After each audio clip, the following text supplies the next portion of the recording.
This happened a long time ago now, and comes from a brief yet highly disturbing encounter. Despite it being brief, it would eventually leave a long-lasting impression on me, and will likely remain the most messed up thing that I've ever experienced. My story began when I was a 14-year-old boy. To give some context, I was one of those part of the group but not one of the group types, shy and sort of reserved. I had friends but not much beyond school hours. So when one of my friends wanted me to hang out with her, it made a welcome change to my quiet after-school routine of video games. We walked back to hers from school, and she invited me into her house. As I walked in, I saw whom I quickly assumed was her dad, with his back to me preparing food. This was the first time I'd been introduced to him, and my first impression would quickly be, putting it very mildly, not great at all. As my friend introduced me, he turned around to face me holding a large kitchen knife. Suddenly, he lurched towards me as if he stumbled forward, yelling, "Whoa!" He quickly turned the knife, pushing the handle quite hard into my chest. He then smirked with the eeriest expression on his face and said, only joking. My heart was pounding, and inwardly I was freaking out, and while I tried to nervously laugh it off, I'm sure my face clearly said otherwise. My friend just laughed it off as Dad fooling around and led me to their living room, but as I sat down, I couldn't shake the uneasy gut feeling I had now. I tried to shake it off and talk to my friend, but her dad promptly entered the living room. They had music playing moderately loud on a stereo, and he cranked the volume to a level that sounded like a live band was in there with us. My friend followed him to the kitchen and soon returned. She told me that she had to go to the store to get something for him and asked if I wanted to wait for her as it wasn't too far. Given the rather creepy encounter, my gut instinct was having none of it and I wouldn't be ignoring it. So I quickly got up and I left with my friend for the store. I cannot say exactly how the rest of the day went, as I really cannot remember, but I do know that I didn't return to that house again. I wouldn't speak of what happened after that for quite some time and just chalked it up to a really freaky interaction, locking it away in my mind. However, it wouldn't end there. He would set foot into our house a year later, dropping my friend off at a family party that we were having. I didn't interact with him then, though my dad offered him a beer and later recalled how he just stood there in a corner alone, watching everyone. I would see my friend's dad for the third time, a couple of years later, this time on TV, as the face of the man convicted for the abduction and murder of a woman who went missing a week prior. I was stood there, right as the story broke of who he was. I will never, for as long as I live, forget the sensation of my blood turning to ice in my veins. My parents later commented how they literally saw the color drain on my face in that moment. Yet in the days that followed, it only got worse. He would go on to confess while in custody to the abduction and murder of a woman who had been missing for 20 years by that point. Following corroborations of things that he had said previously, along with expert analysis, this led the police to believe that he may have actually been a prolific serial killer. He was soon probed as a potential suspect in almost half a dozen unsolved missing person cases. However, due to a lack of evidence and further confession, his involvement in these remain, unclear. My mind still occasionally wanders to that first encounter, and even though his choice of victims seemed to be women, I can't help but think about that music cranked up so loud, how my friend asked me if I wanted to wait for her at the house with him. If I had stayed, what would have happened to me, if anything at all? Was there a part of him that was curious, wondering about switching things up a little? Or was that knife held to my chest truly just the harmless joke of a serial killer?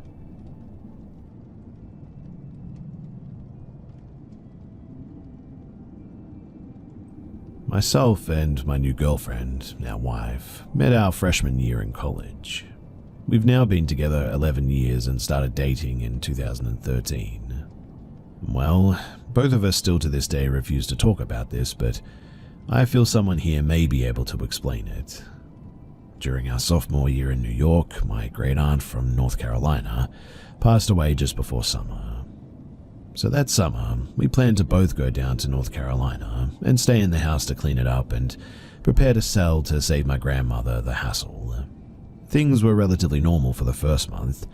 Nothing stuck out, with the exception of my Australian Shepherd would refuse to walk into the living room unless it was to go outside. He, now 15 years old, always stayed in the master bedroom or the kitchen. I even got a pinch collar to convince him to walk around the 10-acre property, but as soon as he knew that we were going into the living room, he would start yelling and barking, the hair on his back would stand up, and he would just go dead weight on me. A little bit of background to help set the scene too. I'm Ukrainian American, with my mother's side being from North Carolina. My wife is half Hispanic and half white from Southern California. My wife, then girlfriend, is a devout Catholic. No Ouija boards, no tarot cards, even Harry Potter wasn't allowed in her house growing up. I'm not religious at all, really.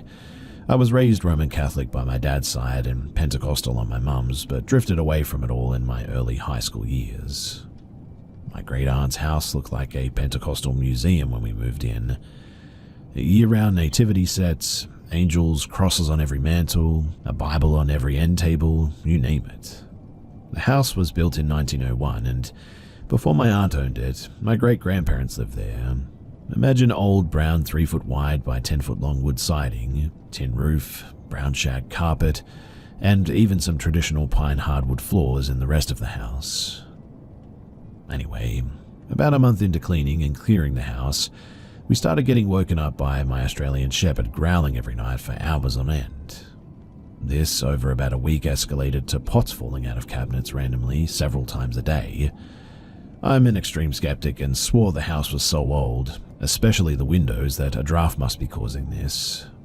At this point, we were about halfway done clearing the house, and the tension and the paranoia was really starting to get the best of us.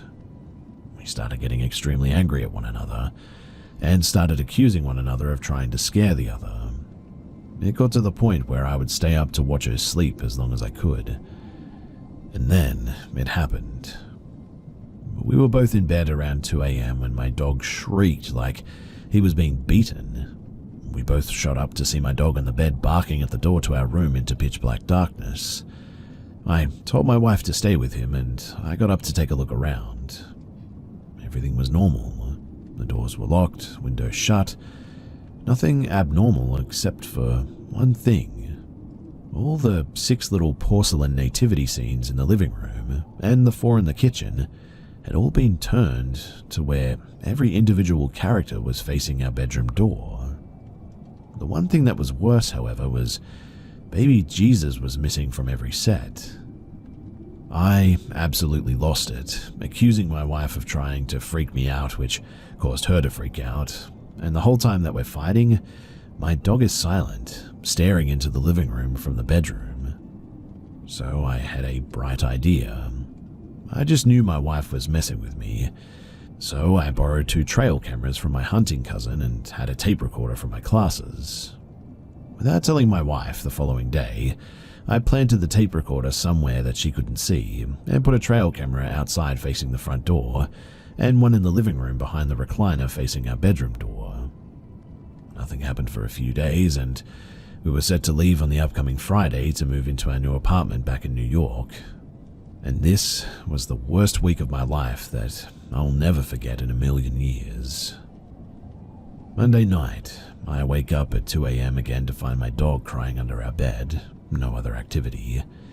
Tuesday night, I wake up from my wife having a terrible nightmare. I wake her up to calm her down and realize that my dog isn't in the room with us. I get up, turn on the lights, and it's freezing cold in the house. Summer in Sampson County, North Carolina is pretty hot though, so that really... We found my dog sitting in the living room staring into the fireplace. He wasn't growling or crying, he was just still. I tried to get him to come back to bed, but he just wouldn't budge. I went to grab his leash and take him for a walk. I assumed that he had to go potty, and for the first time ever, he snapped at me. I've trained this dog since he was 8 weeks old, and he's never bitten or snapped on me ever before or even after this. After about 3 attempts of him biting me, I left him in the living room and tried to get back to sleep. I woke up at 5 a.m. to him sitting on the bed, snarling at me. We stared at each other for what felt like hours before he finally laid down and started to cry like the night before. On Wednesday, my wife woke up at about 8 a.m. and I was still wide awake from the terrible night before. As I explained to her what had happened, she got up to make us a coffee, 4 steps into the kitchen, and she lets out the most blood-curdling scream I've ever heard. I bounce up instantly, run over, and there's a 6-foot black chicken snake trying to climb the wall. I grew up around them, so I grabbed it by the neck and chucked it into the backyard. Side note, we don't like to kill them down here. They eat mice and other pests, so they're good. My wife, though, was done at this point, and started packing her bags to head to New York a few days before I planned to leave. She left at 9 p.m. that Wednesday night for New York City. Wednesday night, I wake up at around 1 or 1:30 in the morning to what sounded like a crashing sound. I flip on the light, and the first thing that I notice is my dog is still asleep despite the noise. Again, I walk around the house and see nothing. I begin to walk back to the bedroom, and then that was when I see it. The rocking chair in the living room was rocking by itself. Thursday night, I wake up at around 3 a.m. to what I assume was a bobcat screaming outside my bedroom window. Google bobcat screams. It's terrifying, but I've heard them growing up in Sampson County, so yeah, it shook me, but what bothered me more was my dog was still asleep despite 4 or 5 very loud screams. My aunt wasn't some old lady who was frail and defenseless.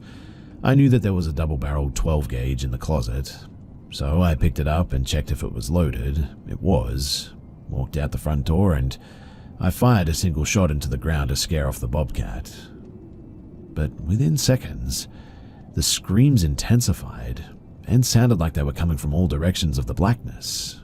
So, as shook as I was, I walked backwards back into the house, grabbed a handful of shells, and convinced my dog to at least wake up, and sat on the bed with him all night. The screams continued from about 3:30 in the morning up until 6:30. Friday morning, I'm done, shaken to my core, terrified, distressed, the whole nine, so I pack my bags, collect my dog, and I drive an hour to my grandma's house in northern Sampson County to get some sleep before I make the trip to New York. I'm telling her about what's boxed up and what's not, and then I begin to tell her about the freaky month that I've had. Her face goes as pale as a ghost. The most religious and serious woman that I've ever known says, "Honey, take a look at this." She hands me a detective magazine from the 1940s, modern-day true crime stories. I come to find out that the woman who owned the house before my great-grandparents was sent away to prison for life. Her crime? Murdering her husband, chopping him up with an axe, and burning all of his body piece by piece in the fireplace. With the exception of one piece of him, his head was recovered under the living room floorboards. I still was extremely skeptical despite all that. But Friday night, I took about a 6-hour nap, collected my things, and I hit the road. I'm passing through Delaware at around 9 p.m., and my phone rings. My cousin's calling, and he says, "Hey man, what's up with all the random pictures of our aunt's house?" I stop at a rest stop, and he sends them to me. They were pretty unremarkable, really. I scanned every photo at least a dozen times and never saw an orb, ghost, demon, nothing. But towards the end of the pictures, though, is where my wife is seen pulling off to head to New York. Then no more pictures of the front house except for me, standing outside with the shotgun and the picture of me leaving. Which means that something in the house was setting off the motion sensor for the camera behind the recliner, but I couldn't see anything in any of the pictures. Then it dawned on me that I had at least 10 recordings on the tape recorder to go through. I played one after another, listening for ghosts or whispers, but there was nothing. I hear the pans falling, bobcats, my dog, us arguing, but nothing spooky. So I start to listen to them in reverse order, not playing them backward to find subliminal messages or anything like that. But I get to the point where my wife is leaving, and I know that I went outside with her to talk, hug, load her car for about 20 minutes. In the audio, I hear myself talking to her as I walk out the screen door, and then silence. About 5 minutes in, my dog starts growling. Then, for less than 5 seconds, there's a screeching sound and then just dead silence again. I played it over and over and over again, trying to slow it down and speed it up to make out what it was. I tried everything to justify it was the water heater kicking on or the tin roof buckling, but no. I couldn't get it out of my head too. I didn't have a fancy tape recorder, I only had it record lectures. But I finally get back to New York, and the first thing that I do is go down to the audio lab to digitalize the recording. Once I slowed it down about 35%, it was clear as day. The most unhuman, deep, terrifying voice I've ever heard uttered 9 words, 8 of which I could make out, and then silence again. I am here, I am you, then the unknown word that I couldn't make out, and then no God. I played the tape one more time so my wife could hear it. We agreed after that to never talk about it again, and the tape is still buried in some shoebox in our storage locker to this day. I have never set foot on that property again, and believe me, I never will.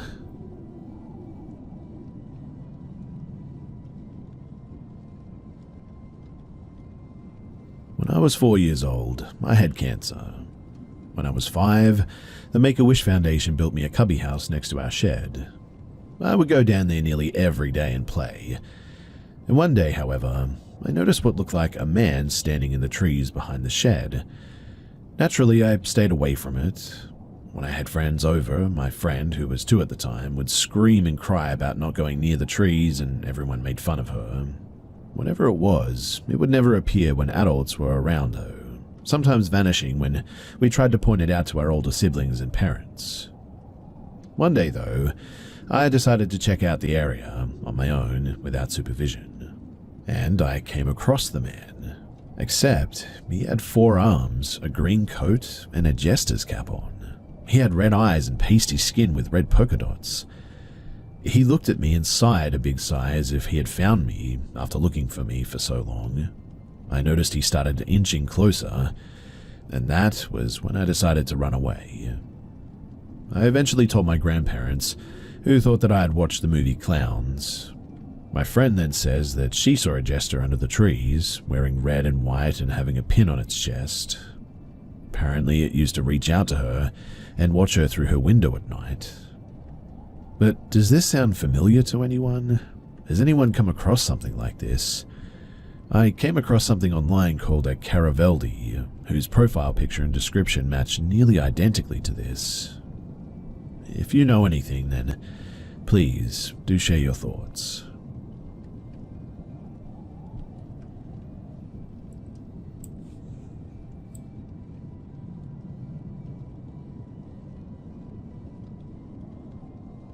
So I live in a 40s concrete duplex, and ever since moving in a year ago, things always feel a little tense once the sun goes down. And every now and then things are moved around whenever you leave a room and come back, and occasionally whenever I'm up late working on my computer, I'll see white figures out of the corner of my eye, always in the same spot in the room. I also once had a sleep paralysis encounter where I saw it clearly as it zoomed across the room at me, but I think that I really messed up just now. So my bedroom door faces into a small hallway, and I've always made sure that when coming into my room, I always face my bed and never look away until the door is closed behind me. I don't know why I started doing this or even remember where it started, but it's just like an instinct, I guess. A few minutes ago, though, around 11:40 p.m., I got hungry, so I went to the kitchen to grab something to eat, but when I came back to my room, I don't know why I did it, but as I closed the door, I took a glance behind me into the hallway and saw something that I can only compare to like a mix of SCP-1471 and No Face from Spirited Away, like this white mask-like face, a little taller than me, and I don't think that I saw a body. I'm sharing this on my computer, and I just feel like a kid getting called to the principal's office, and I keep looking away to the spot in my room that the white thing likes to be at, because it keeps feeling like someone is standing next to me, and I keep seeing like a swishing white blur, like someone waving a sheet out of the corner of my eye. Also, just recently I froze in place because I could have sworn that it felt like someone put their hand on my shoulder for a couple of seconds. I don't know what to do about any of this, so I hope that somebody will hear this and will be able to help me.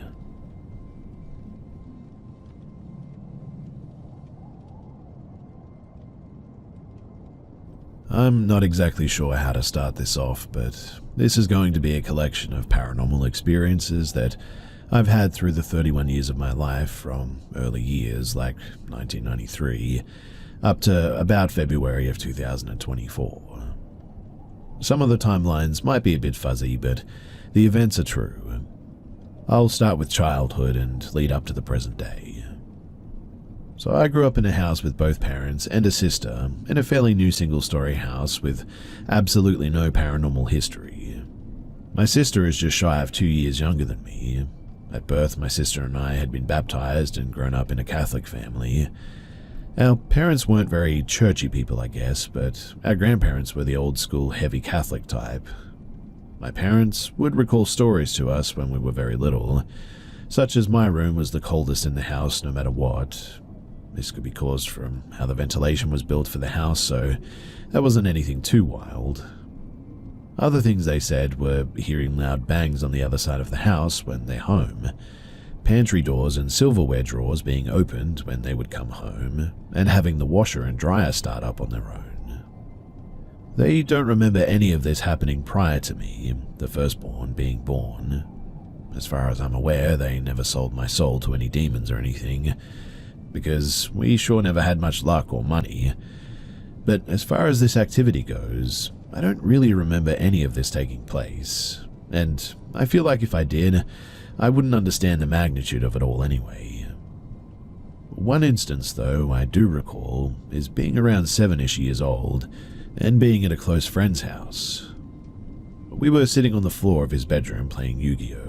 He had one of those small Nickelodeon TVs in there, and the remote was on the floor. While we were playing, the remote was going back and forth under his bed and out toward us. We just stared at this in awe.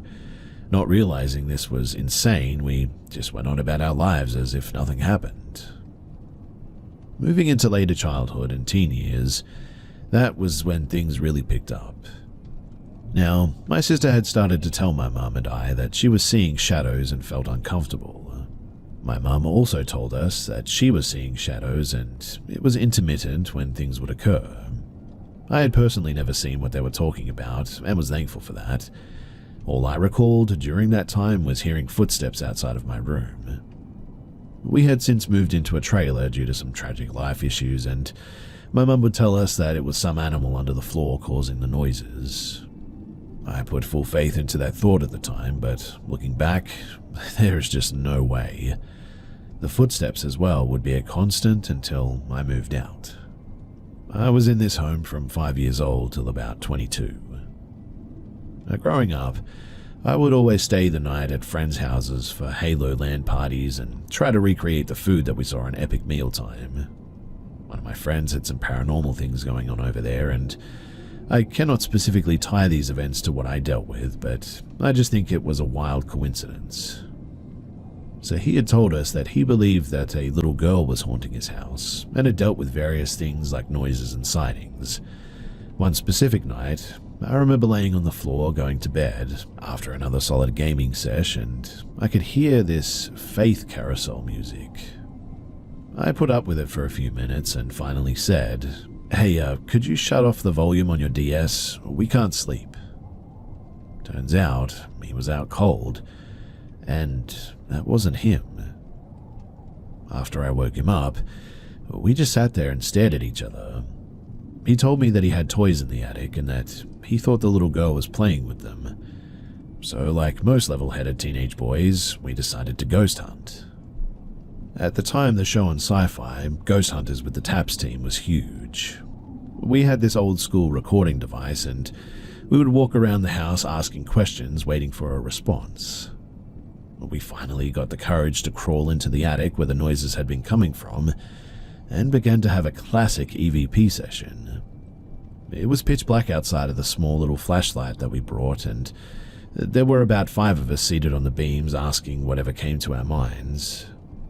After some time up there and no responses, that we could hear anyway, we wrapped up and we came down, but left the recorder up there for a period of time that escapes my memory. As we played the tape back, we got to the point where we shut the attic and were all back downstairs, and we actually caught a little girl saying what sounded like "mummy," and that was terrifying to us. I mean, we got what we wanted to find, but you don't really think that you would hit on anything. Fast forward a bit towards high school, my mum would ask me if I was moving shampoo bottles in her bathroom. And as a typical teenage jerk, I love doing pranks, but this wasn't me, and my sister isn't that kind of person at all. This would happen maybe once a month or so, it felt like. Along with this too, we would have lights turn on and off. My mum would find ways to debunk things as to not scare us. The other major incident though would be doors opening and closing, but it was only always my bedroom door for some reason. From where my dad sat most nights playing games well into the early morning hours, he could see my door. He would ask me in the morning if I happened to get up last night, and it was never me opening it. My mum had tried a few times to sage the house and cleanse it of the evil spirits, but this honestly did nothing. In fact, activity never slowed down or picked up, as if she had never tried it at all. In high school, I decided to follow in the family footsteps and start a career in fire or EMS. I took a high school course for EMT and graduated with my EMT cert. I joined a volunteer fire department shortly after graduating to get some experience with the hopes to go career eventually. About 3 years after high school, my nana passed away, and I was very close with her, and this was a sudden death as well. She had always been a big advocate for me, pushing myself and achieving my dreams. I had landed a job at a large ambulance company and was eager to start. I had everything laid out the night before, like the first day of school, ready for my first day. At around 4 a.m. while I was asleep in my room, I remember waking up to my door opening and a short figure standing in the doorway with no discernible features. As I stared at it, I wasn't scared or nervous and felt no malice. The door shut after 15 seconds or so, and I just sort of sat there for a bit, processing everything. This was the first time that I personally saw the shadow figures my family was talking about this whole time. That morning, I told my mum about what had happened, and she said that it wasn't her opening it. She suggested the thought that it could have been my nana checking on me on my first day. She was about 5'2" on a good day, so in my head that sort of added up with what I saw, and so I just went about life. Fast forward a few years, I'm now a firefighter paramedic in a career department, and I've proposed to my high school sweetheart. We just got our own apartment in a neighboring city, and we have our first pup, a wiener dog named Rocky. My fiancé was aware of some of the things that happened to me and my family growing up, but we had no idea that things were going to continue once I moved out. Our lives in this apartment pretty much consisted of me working my rotation of 24 hours on a 48 hours off, which is a pretty standard firefighter schedule, and Erica was going to school to become a dental hygienist. And this apartment is when I began to start connecting some dots that maybe it wasn't just the house that had haunting issues. Small things would happen here, and it was never when my fiancé was home. The apartment was about 900 square feet, so if there was a noise, I would definitely hear it. The things that I would experience here were lights turning on and off, but they wouldn't be in the room that I was in. For instance, the bathroom would turn on and I would be in the kitchen, The toilet would flush on its own, and we had motion sensor rope lights in our small walk-in closet in our bedroom that would turn on in the middle of the night. I remember feeling like someone was with me, but I never felt like it was harmful, just like I was in a crowded room in a sense. I remember hearing female whispers, but would often chalk it up to being in an apartment, even though most of the place would be vacant during the day with my neighbors being at work. During this time, I began to have very traumatic calls at work, the biggest event being one where 2 toddlers were unfortunately killed.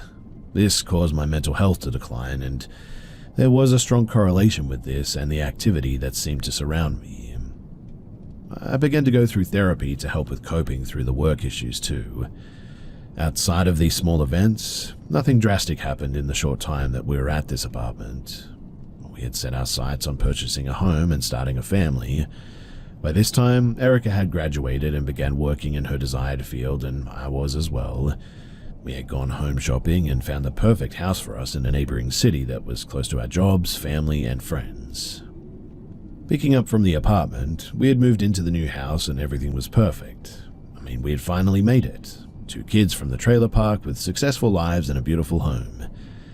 Things with work, however, continued to be difficult.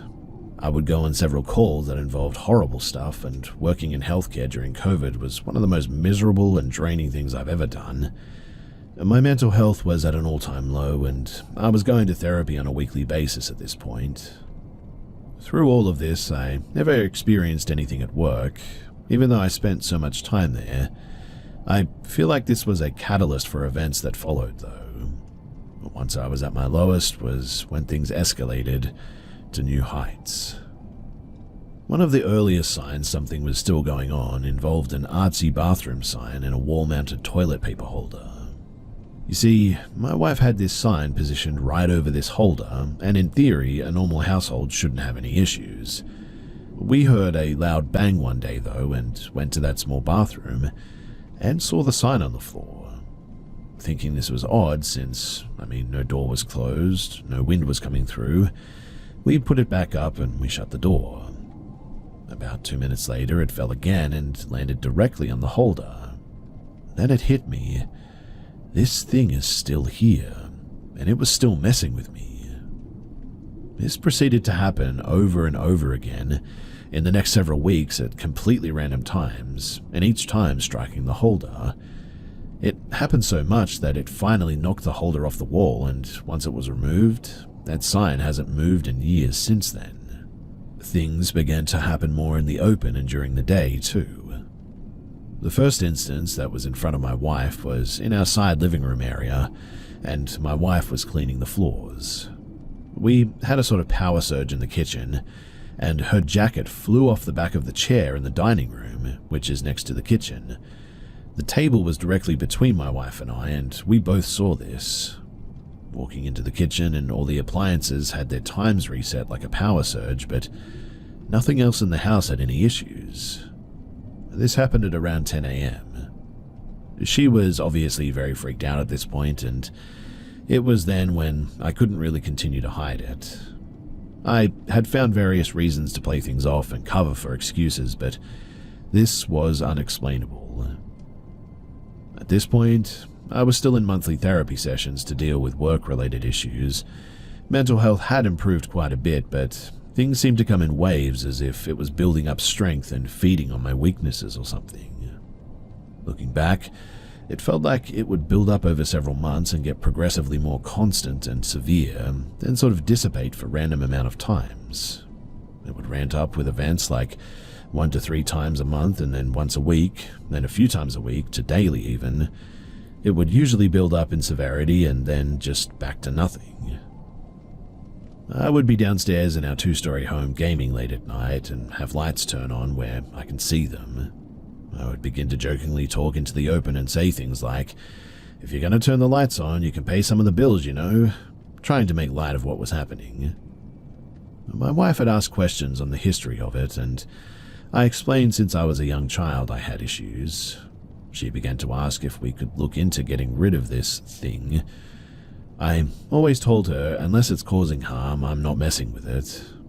The absolute terror of the unknown was enough for me to just deal with it, I guess, but I was a decent horror buff at this point, even though my daily life was basically one. And when thinking about things escalating, I always thought of Paranormal Activity and the scene where they put down flour and now you know the footsteps were goat hooves. You just can't unsee that sort of stuff. I functioned heavily on the ignorance is bliss approach when it came to all of this, and it probably was not the best approach, but it worked for me at the time. Anyway, after this there was a lull of a few months, just long enough to give you some hope that things might be going back to normal. At this point, my wife and I began to start trying for a kid too. I know, the only thing to make this worse would be adding a kid, but here we go. We were having infertility issues though, and this would go on for about 2 years total. And some of the things that we experienced during this time are as follows. I apologize on the chronological order of events for these, but it all becomes muddy after a bit. So I told my wife goodnight, and I went to play some World of Warcraft in my office room. The door was open down the hallway initially, and as I walked closer to the door, it just sort of shut in my face. I proceeded to open it and sit down like it never happened. I truly tried my best to ignore it and move on, but we both tried to function on the thought process of just don't feed into it and hopefully it will just go away. My wife experienced things being thrown 2 different times. To preface, she almost never saw things, or it would only happen when I was home, so for her to see something was pretty significant. The first one, though, was downstairs in our living room while I was upstairs gaming. I had a t-shirt on a coffee table and it was tossed across the room while she was sitting on the couch. And the second was when she was showering. She had our JBL speaker blasting Cardi B or something, and it was thrown off of the bathroom counter onto the floor. I was also home for this one, and I remember it quite clearly. These were obviously some of the bigger events, and weaved in were the constant footsteps and light switches turned on. It also figured out how to turn on the TV and the PS5 downstairs as well. We would wake in the morning and the TV or PlayStation would just be on and idling. Channels never would change and nothing would move on the screen though. Finally though, we got the dumb idea to try and record the downstairs activity while we slept one day. I bought 2 motion sensor cameras and had them set up near areas where things would often happen. When I had cameras recording, not a thing would happen though. When I turned them off, naturally would be the time when things would go bump downstairs. This, along with other examples, leads me to believe this was as intelligent of a haunting as you can pretty much get. Things again dissipated and picked back up like clockwork, and this next experience was worse than it had ever been before. The 3 big notable ones that I will mention are as follows. Again, I apologize for the correct order of events. The first one, though, will definitely be about my dogs. At this point, we now have 2 wiener dogs named Rocky and Sully. I wanted bigger dogs and she wanted smaller, so we compromised and got 2 smaller dogs. My wife went to work out and I was upstairs folding laundry. It was about 10:30 or 11 a.m. and she had gone for about 15 minutes at this point. My dogs were upstairs running around playing. I then heard in my wife's voice, clear as day, say, "Boys, stop barking, it's just Mama." And they stop in their tracks. I was so confused because I was 100% sure that she wasn't home. I called her real quick to see if she stopped back in because, I don't know, maybe she forgot something. And she told me that she had just pulled up to the gym. I left my room to investigate and I found nothing. That was the only instance of things for that day. The next one I can recall was another midday experience where I was home alone. It was around noon and I had just come downstairs for lunch. We had just recently had our anniversary and there was a balloon in the house, and the balloon had originally been in the dining room, and the exits of that room have maybe approximately a 1-foot slip for the doorway to go to the next room. But the balloon had left the room and was actively floating in front of me in the kitchen, slowly bobbing up and down, and It made its way to the back of the living room. For it to be able to leave the initial dining room, it definitely had to be physically moved. It wouldn't have any way to duck into the doorway either. I just stood there watching this in disbelief. But at this point, I had dealt with enough and decided to retaliate. So I grabbed a knife from the butcher's block and popped that balloon, put the knife back, and made some lunch, and I went upstairs. I had one of the dogs in my lap, watching some Twitch stream on my PC, when I just felt a burning sensation on my leg. This was maybe about 15 minutes later. I was wearing long jogger-style pants and pulled them up to see what it was, and I saw 3 long scratch marks about 1 inch apart on my thigh. This was the point that scared the absolute heck out of me, and after that, I had just turned to open the room and apologize and said that we were even and I would like to continue to try and live in harmony. And nothing else happened that day. Now, the final experience in this stretch was a little more convoluted, I guess you could say. At work, I had been going through a rough patch with very traumatic calls. I would tend to have very vivid night terrors after these as well. This batch had consisted of a few cases involving juveniles and another person versus a train, and this specific dream was different though. I was in my home and heavy footsteps were sprinting for me. I was screaming my wife's name for help and banging on walls, but no noise was coming out. I felt as if my mouth was being held shut and I was using my hands to pry my mouth free. I had actually awoke and was screaming my wife's name when I woke up, which obviously really messed up the both of us. But this was the peak of the activity for this stretch. After this, things just seemed to die down for about a year. I had been talking with my therapist about the paranormal activity that I was dealing with, as it was a big factor in my mental health. Dealing with death at work all day and then coming home where I'm supposed to be able to unwind and relax was almost worse than working most days.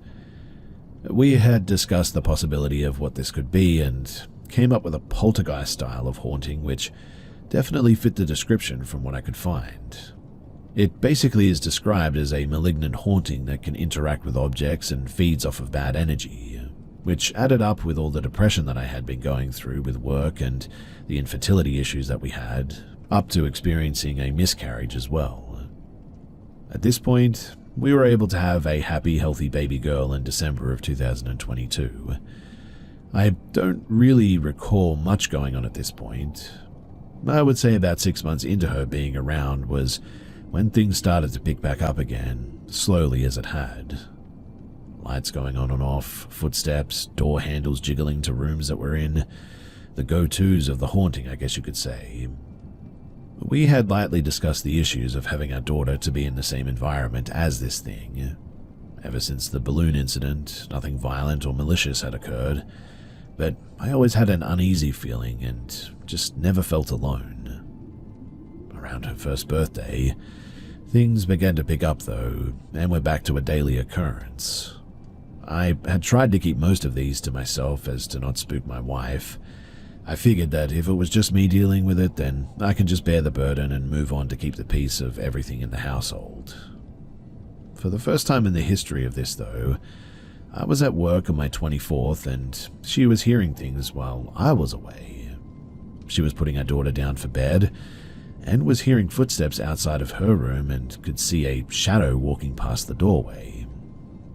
I remember her texting me as it was actively happening, saying that she was done with this, and honestly, I couldn't blame her. I was at the end with it too. But going back to the whole question of what the heck to do about any of this, that fear of the unknown just truly paralyzed me. I mean, what happens if we do something and it doesn't work? The house isn't haunted, my wife isn't haunted, it's me. It's followed me from 4 different houses in 4 different cities, and it has no signs of stopping. I had begun to do some research into what the heck I needed to do. I began even asking co-workers if they had anything like this, and they thought that I was absolutely crazy, not that I blamed them. My lieutenant kept asking if I had any photo or video proof, and I told him that I tried once, but never again. Once I knew what was in there, It would have been game over, to be honest. For Christmas, though, my wife bought me an LED gamer tag sign that would light up bright red. It actually came from overseas, so I had to Amazon order an American outlet adapter for it, and once it showed up, I plugged that bad boy in and it was absolutely beautiful. For the time being, I had it sitting on the floor in our computer room, and this specific night, I had told my wife goodnight and went to go and game it up a bit. I turned on the PC and shut the door, and went downstairs to get some G Fuel and snacks. As I was walking up the stairs, I could see a red glow from underneath the door. It turned out that the neon sign had been turned on while I was out of the room. I immediately unplugged it and went about my night. Before I left, I plugged it back in and turned the remote upside down on the table. This was my own little messed up experiment to see if it was moving the remote and turning it on or not, and in hindsight this was dumb, but I mean, here we are, right? That morning when I woke up, it was on. I then unplugged it again and I went to work. A few days had gone by with nothing, and I started to use that LED sign as a ghost gauge, basically. And one night, while I was at work, I got a text from my wife asking if I had left the sign on. I believe that I lied and told her yes for ease of mind, but I knew that I hadn't. After this, there was a stretch of a few nights my wife would work long hours and I was at home with our daughter. During these days, I would hear footsteps upstairs while we were downstairs, and I began to smell something, like perfume. It was the same perfume my nana would wear, and I hadn't smelled that since she passed away many years ago. It was around this time as well that I had also begun to hear a male voice with whispers of incoherent speech, but it always sounded like distant. Over these few days, the whispering got louder and louder, to the point where it was undeniable that I was hearing whispering, but it was always just gibberish. Nothing made sense when I would hear it, and most noticeably would be when I was putting our daughter to bed, and I was lying on the floor of her dark room till she dozed off. I would just hear it constantly. Not really knowing if it was just my nerves being absolutely messed up or if it was real at this point. I didn't tell my wife about this because, yet again, I felt that I should be the one to just bear the burden, but this definitely was my breaking point. For context, it's the beginning of February at this point. Out of a shot of desperation, I tracked down my pastor from my church growing up. My kid was at my parents' house for the day while I caught up on some yard work. I drove down to a local gas station, so I didn't have the conversation in the home, but we limited as much recognition of the entity in the home as much as possible, and this was my day of escaping to call for help. I remember calling him and asking if he had some time to speak. He did remember me from when I would go as a kid, and I told him that I felt that I had something paranormal going on in my life, and I asked if he could listen and hopefully help. He was a little taken aback, but he obliged and let me tell my entire story as I just have here. He had said, "Well, knowing you and the profession you're in, I'm leaning towards the fact that this is real and you aren't having a psychiatric issue or anything." He offered to come out a few days later. He told me that he was going to contact a specific group of people he knew in the Catholic Church, whose job was to deal with exorcisms and get some advice on how to approach this. He gave me the confidence that we would solve it, and at that, I began to cry. I had mixed emotions of terror and joy, hoping this would be the end, but having no clue how this would go. I spoke with my wife about the ordeal, and the pastor was going to come and help us. He asked that we all be present in the house during this ceremony. Once he showed up to the house, he greeted us with a smile and said that he was going to bless the house and us inside of it. We walked with him to each room as he was saying prayers and tossing holy water throughout. The entire time I was waiting for the absolute worst to occur. Every horror movie you see at this point always goes to the worst thing possible and somebody dies. Once he had walked through the house and blessed each room, we then went to the living room and locked hands and prayed. This process took about 45 minutes to an hour. I'm honestly not the biggest religious guy around and mainly went to church because of family, but I was all in on this because we had no other choice, really. Father Doug then gave me the number to what I can describe as the Exorcist hotline. He said if things persist or get worse, that I could call that number immediately and they would help. But it's been about, 6 months now at the time of sharing this, as I lay in my bed at work and things have stopped completely since that day. This is all 100% true, and I have zero proof of any of this, besides the accounts of my family and myself correlating, I guess. Some people are skeptical of ghost stories, and I'm just glad mine is over for now, to be honest.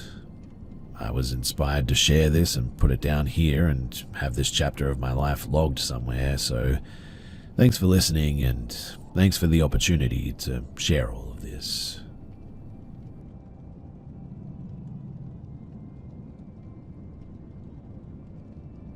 I want to start by saying that I really want to believe the things that I've seen or experienced were just my mind playing tricks on me, but it's happened too often for me to dismiss it entirely. I was raised to believe that ghosts don't exist, but I also grew up hearing ghostly experiences from the same people who told me that, so I never truly dismissed the idea of ghosts, I guess.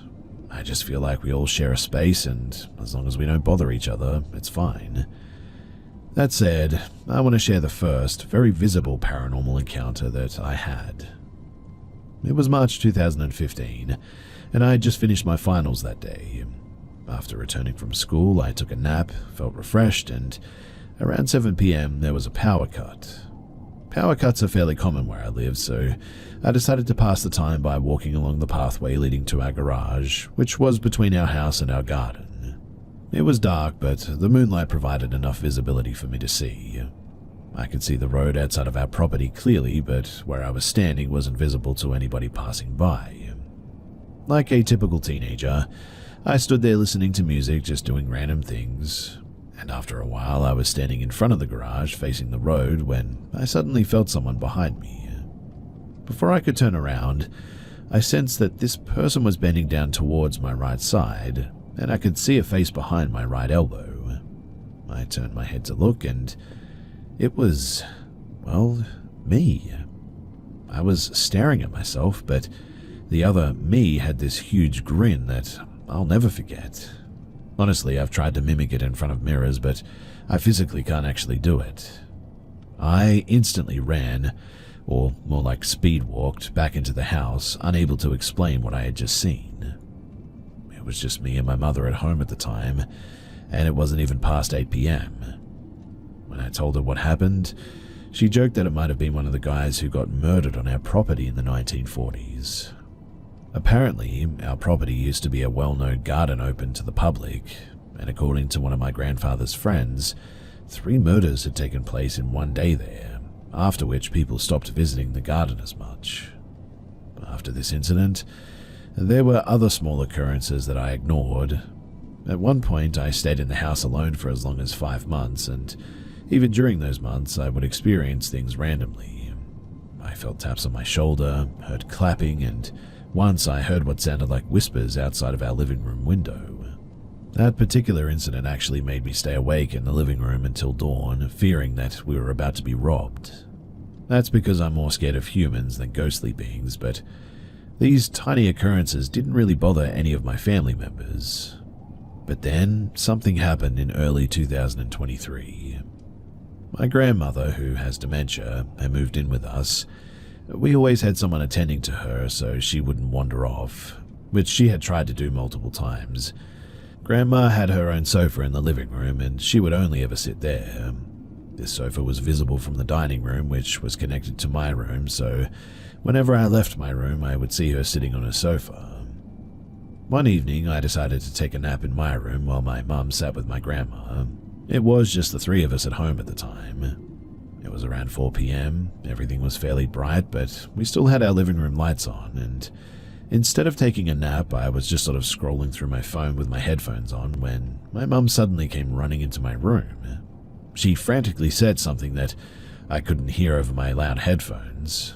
By the time I took them off, all I could hear was "Help, Grandma," and she ran out of my room toward the kitchen, trying to get to our backyard where my grandma was sitting on the floor.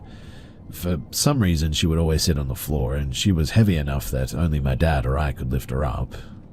So I jumped out of bed and ran after my mum, but as I passed the living room, I saw my grandma sitting on the sofa. While running, I tried to ask my mum why she was heading to the backyard when Grandma was in the living room. But before I could finish my sentence, I stepped outside into the backyard and saw my grandma sitting on the floor. I stood still for a few seconds, confused, as my mum struggled to lift her up. I eventually composed myself and helped her, and that's when I realized that the grandma who was sitting on the sofa was wearing a completely different dress. I told my parents about this pretty much every evening, and also brought up what I experienced back in 2015, and that's when my mum mentioned that she too had experienced some unexplainable things. Nothing as visible as what I had seen, but she had felt things, she said. Since that day, the activities have become more common occurrences. The creepiest one for me was when I felt as if someone was climbing onto my bed while I was on it. My bed was creaking in the same way it does when anyone climbs onto it.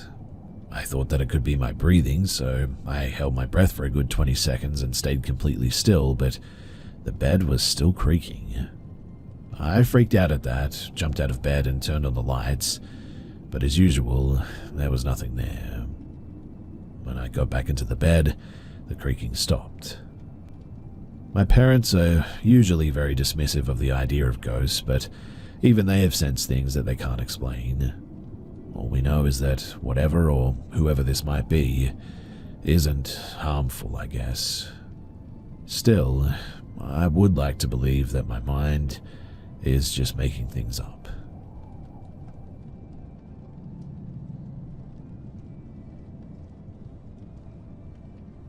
This happened 25 plus years ago.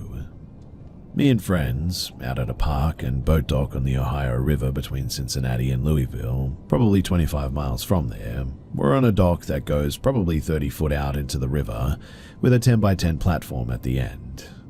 We're on the Kentucky side, Indiana on the other side of the river. We'd go to this park to sit on the dock and drink and just chat in a cool, quiet place. This was a regular occurrence about every other weekend. We were very familiar with the immediate surroundings, had rotating designated driver duties, and this happened on one of my weekends that I was stone cold sober. So, here's what happened. The group is drinking and having fun as usual. I'm babysitting, which usually entails keeping an eye on the top of the flood wall to see if police show up, and go to talk to them if they do, and make sure nobody falls into the river. About 2 hours in, I see a light on the other side of the river. Not bright, all the way on the other bank, or close to the bank at least. It's almost a mile away, so a little bit hard to tell, and downriver from us. I don't really care, but it's new, so I noticed it. Anyway, about 10 minutes pass, and I'm watchdogging, and I notice that the light is closer. I'm still not worried, but I'm responsible for a bunch of drunk people, so I'm now adding it to the very short list of things that have my interest. Another 10 or 15 minutes passes, and the light has moved up my list of things that I now care about. It's definitely closer now. I'm seeing the reflection of the light on the surface of the water, so I know it's a physical object. I think maybe it's a boat. Bass boats and such have to have marker lights here, and this seems to be about the right height for that. It's maybe about 3 feet above the water, best guess at this distance, but I alert a couple of people that there's something going on that may necessitate our sudden absence. 10 minutes later, and it's now a solid 2 on my care list, and second only to drunk friend about to fall in the river, so I'm watching pretty intently. And all at once, a few thoughts come crashing together to make me do something. So, a bass boat coming upriver against the current would make noise, but I've heard nothing. A boat has its marker lights on the back on a pole, so the light would show the back end of the boat that it's attached to. There's nothing under this light but water. I can see the water under the light, and it's calm. Dead flat calm in a river that is 3/4 of a mile wide at that point. Even if I maybe couldn't hear it, maybe couldn't see it for whatever reason, A boat would create a wake if it's going against the current of the river and all the way across it, and I'm seeing flat glass under its light. Not only no boat wake, but no huge flowing river ripples that were clearly visible on the rest of the surface. No variation in brightness, constant light, color was almost white leaning towards yellow just a bit. And that was it. We were leaving. I tell my friends that it's time to go. We're heading out. Much hullabaloo ensues because drunk people, but we're moving. We walk back to the dock and head for land. Everybody's on land. I'm in the back because that's my job. And alright, everyone's up on the hill towards the parking lot in the car. I look back, and the light is noticeably closer this time. The light is also moving faster than it has been for the last hour or so. So we go and we move. We climb the hill. Everyone is getting in the car except my best friend. We're standing on the top of the flood wall, looking down on the river, the dock and the light. The light is now dead center over the middle of the 10 by 10 platform at the end of the dock. But there's nothing under it but the dock. It's lighting up the area under it, and it's honestly just a light attached to, well, nothing.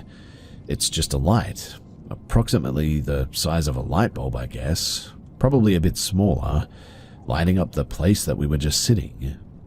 And now it's moving toward us, crossing above the walkway from the platform toward land and us. And it's moving faster than it was over the water, probably a solid human walking speed now. We all dive into the car at this, and we all just get the heck out of there. My question for all of you guys is, what the heck did we see? What was it doing? Why did it care that we were there at that place that we've been dozens of times before? I'm used to having a probably or even possible explanation for things, but this thing that we saw, I just don't have anything, but I know what I saw, and I don't know what to call it.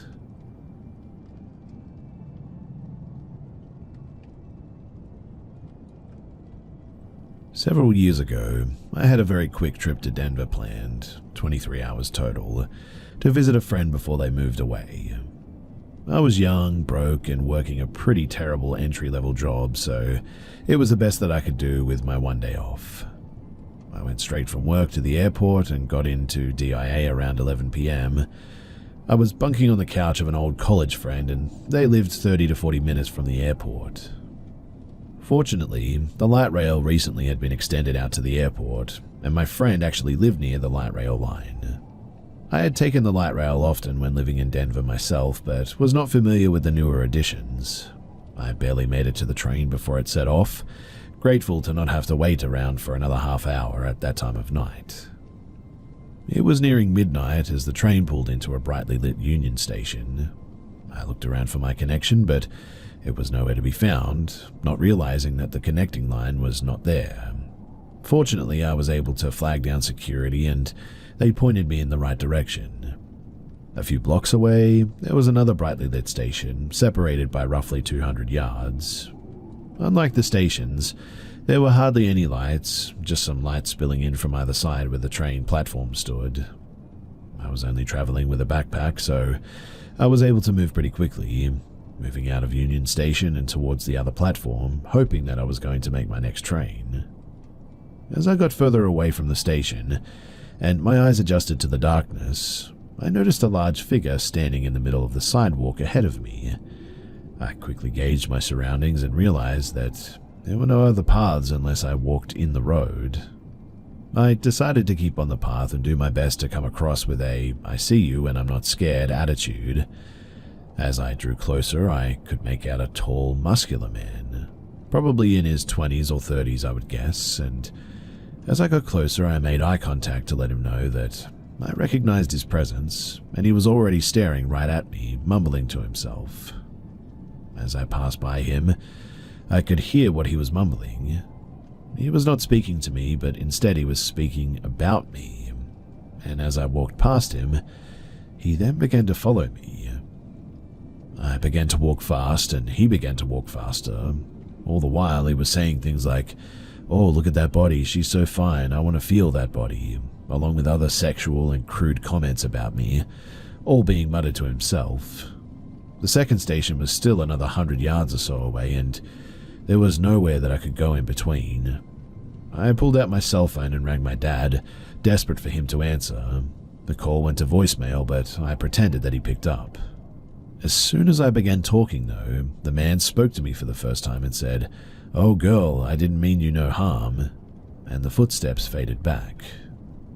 I kept up the fake conversation for a moment longer, before looking back, and he was nowhere to be found.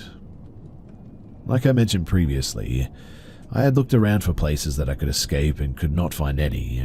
I'm confident too with his size that if he had done anything, I would not have stood a chance. I burst into the light of the station, barely made my train, and ultimately missed my stop because I was so shaken up and had to ride the train back around. I finally rested my head on a pillow at my friend's at around 2 a.m. and never to travel alone at night ever again.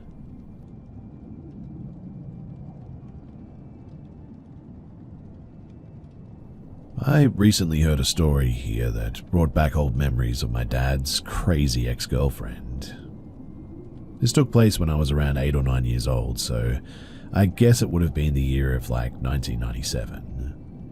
So my parents had gotten divorced several years prior, so me and my little sister, 2 years younger, used to stay with our dad every other weekend. One day, he introduced us to this new girlfriend, Rachel, who was a tall blonde woman that had apparently won some kind of beauty pageant or something. I remember those first months of getting to know Rachel as fun. She seemed like a nice lady, to be honest. I also think my initial impression of her was helped by the fact that she had a rather cuddly grey parrot and a pet raven that could talk, which of course made my younger self quite ecstatic. But after a while, things started to change.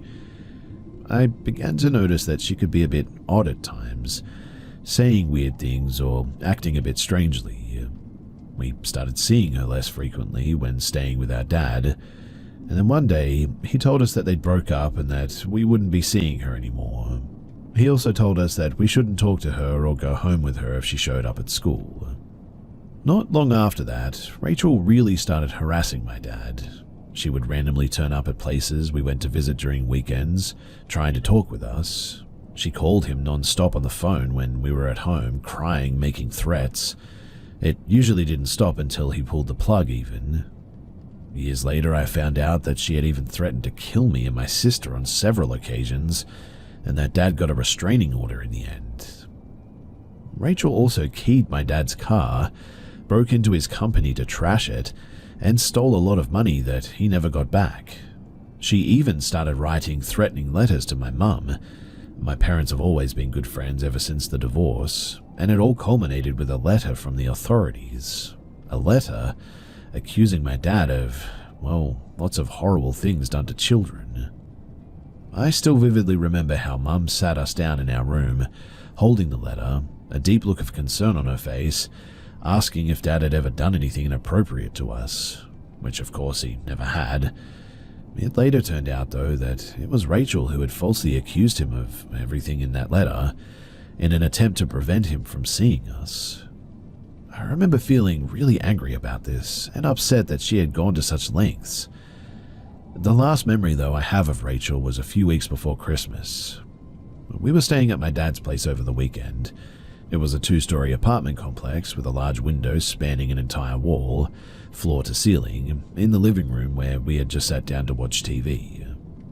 Next to the window there was a glass door leading onto a stone patio, bordering a lawn that ended with a tall hedge, and on this particular day, the outdoor lights had been switched off, which means that it was pitch black outside as the intro to Superman started playing. A while into the episode, I suddenly heard a strange, sharp noise coming from the window. It sounded like something was clawing on the glass in an attempt to get in. The sofa that I was sitting on was placed right in front of that window, so I had my back toward it when I slowly turned around to look over my shoulder, heart thumping in my chest, hair standing on end as if I was being watched.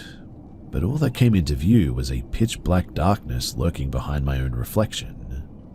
By this point, Dad had also heard the sound and gotten up to turn on the patio lights. When the outside suddenly flooded with light, I found myself staring into the face of a smiling blonde woman peering into our living room. Need I tell you that I screamed? Both me and my sister flew up from the couch like it had been scorched with fire and ran behind our dad. When I looked toward the window again, I saw Rachel with both of her hands up against the glass, tightly cupped beside her face as she was trying to look inside. The patio door was right next to her, and I tugged on Dad's shirt and whispered if the door was locked when she reached toward the handle. And that millisecond of doubt flashing across my dad's face, it still haunts me to this day. Rachel truly looked like a madwoman as she furiously jerked on the handle in an attempt to get in, briefly pausing to peer through the glass now and again. I remember thinking Dad looked oddly calm as he ushered us around a corner wall, telling us to stay out of sight as he walked toward the patio door. We begged him not to go outside, thinking that she could have had a knife hidden somewhere or something. He opened up a small crack with the door, firmly holding onto the handle and asking what the heck she was doing in his backyard. She tried to get him to let her in, putting on a big smile, tossing her hair, but Dad obviously wouldn't budge, telling her to leave or he would call the cops. To which she eventually conceded, leaving a bunch of Christmas presents behind. When Rachel was out of sight from the window, Dad went out to make sure that she was gone, picking up what she had left behind on his way back. None of us wanted anything to do with the presents. Something just felt really off about them. And so, in the end, they ended up fully wrapped and in the trash.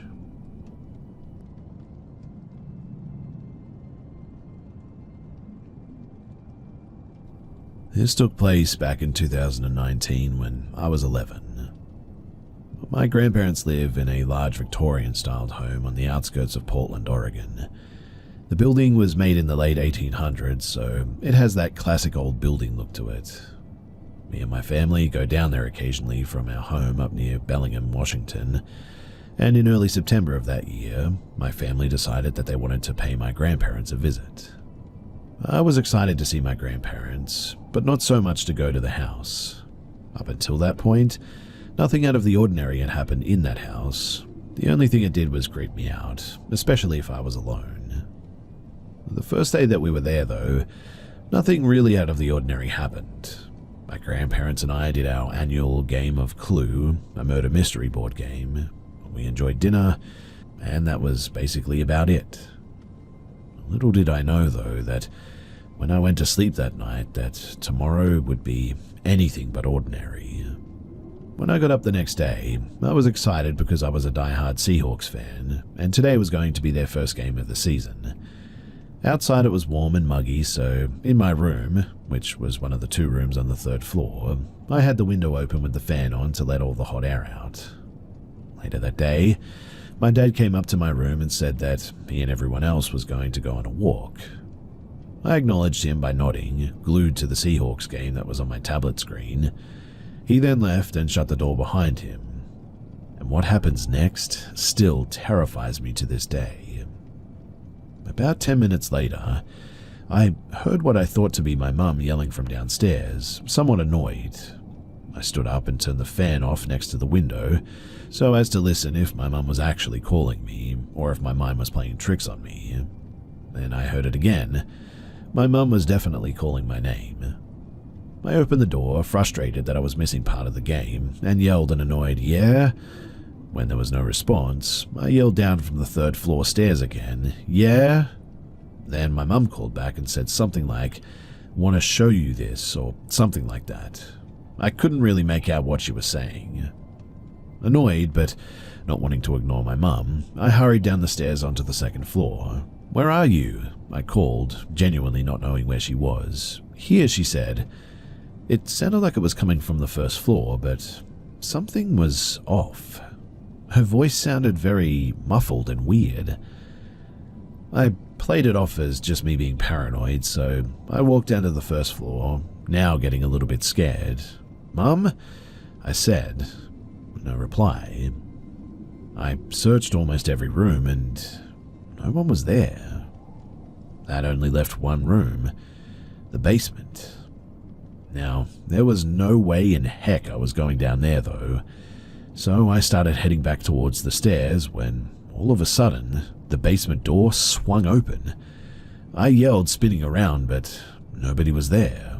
Then I heard footsteps walking down the basement stairs. Someone was definitely there. I then heard my mum say again, "Here," in that same weird muffled voice. In that instant, I got chills down my spine. Something definitely wasn't right. I turned and ran as fast as I could up the stairs and onto the second floor. I ran across the kitchen to the narrow staircase that led up to the third floor. Then I stopped dead in my tracks, paralyzed with fear. At the top of the staircase was what I can only describe as a shadow-like person, without a face, saying in my mother's voice, "Here." I screamed at the top of my lungs and practically threw myself down the stairs and straight out the front door. I then waited outside near the trees, glancing over my shoulder every 2 seconds before my family finally came back from their walk. When I told them what happened, they didn't believe me at first, but seeing as I was crying and looking genuinely freaked out, they told me that they believed me. I don't know if they were telling the truth or they just wanted me to feel more comforted, but either way, there was no way that I was sleeping in that building that night. After about 10 minutes of reasoning with them, I decided that I would be more comfortable if I slept with my parents that night. This incident still haunts me to this day, and I rarely, if ever, sleep in a room alone in that house anymore.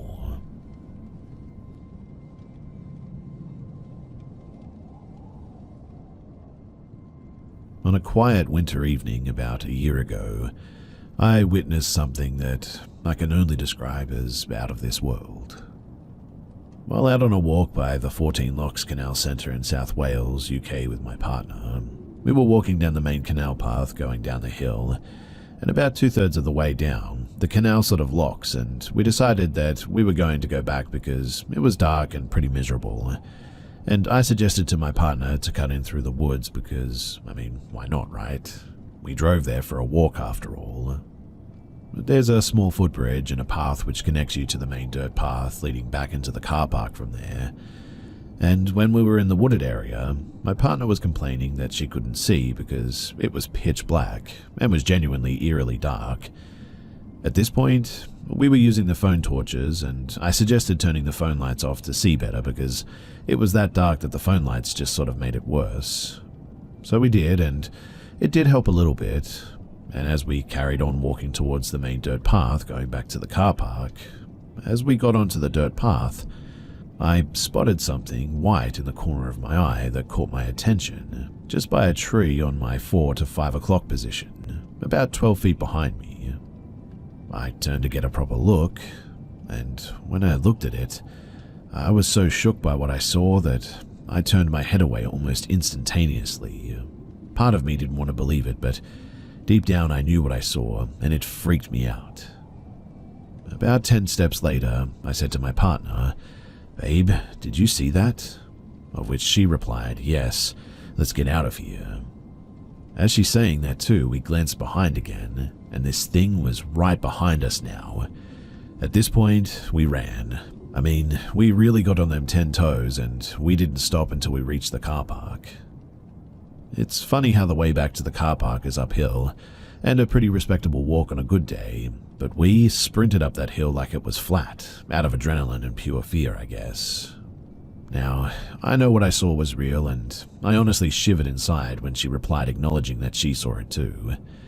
This thing, whatever it was bright white in color.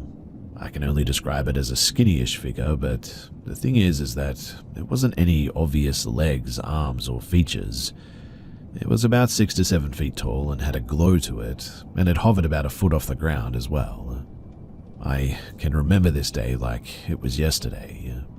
It was like a white smudge in the air, roughly the shape of like a round milk ice cream stick, but at the same time a little bit transparent. Now, I'd normally be skeptical of ghosts and all that, but if I ever needed solid concrete proof that ghosts or spirits or, dare I say, alien entities exist, then that was it in front of my face. The fact when I asked her, "Did you see that?" and she instantly said, "Yes, let's get out of here," verified that indeed this thing was there, and I wasn't just seeing things. To this day, even when she talks about this story, she describes the exact same thing I saw, pretty much word for word. I'm glad that she was there because she saw it too, because if it was just me, I'd probably be questioning myself right now, thinking that maybe I didn't see that, but no, we both definitely saw it. I've gone back to 14 Lock since then, just to confirm that there's no signs or posts which could have reflected light or something, moonlight or general light pollution, and basically tried to debunk what I saw in any way possible. But the thing is that there's just nothing there that was the same height or even capable of reflecting light, so this thing was there for sure.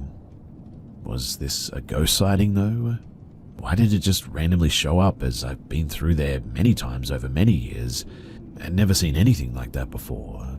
It clearly knew that we were there and it was interested in us, considering that the second time I glanced at it, it seemed to have moved closer to us, much too close for comfort in fact. I've heard similar stories elsewhere and no one believed them either in their stories, but it's crazy to think that there's stuff out there like this.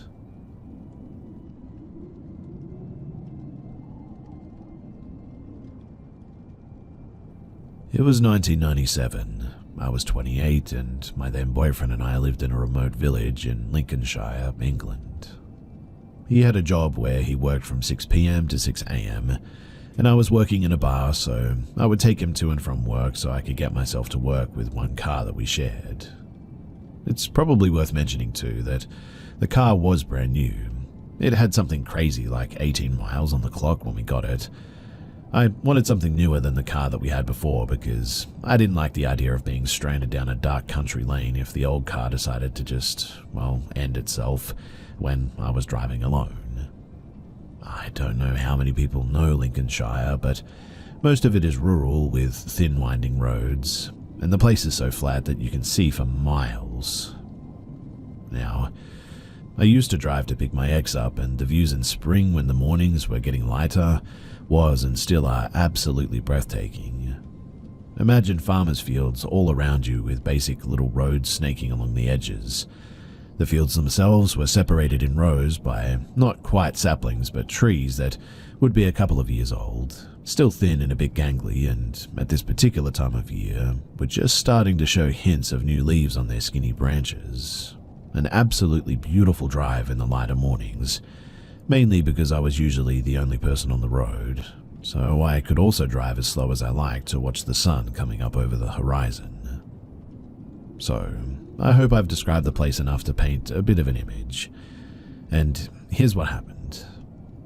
So one morning I was driving along the little road. It was about 5:30 in the morning and the sun was just peeking out on the horizon and the sky was completely cloudless. I slowed down to watch it, as I often did, not paying much attention to the trees as they were in a row that ran down the side of the field, so they were never in the way of the view. When in my peripheral, I thought that I saw something move against the skinny trees. So I stopped the car completely, thinking that it might be a deer or something interesting like that.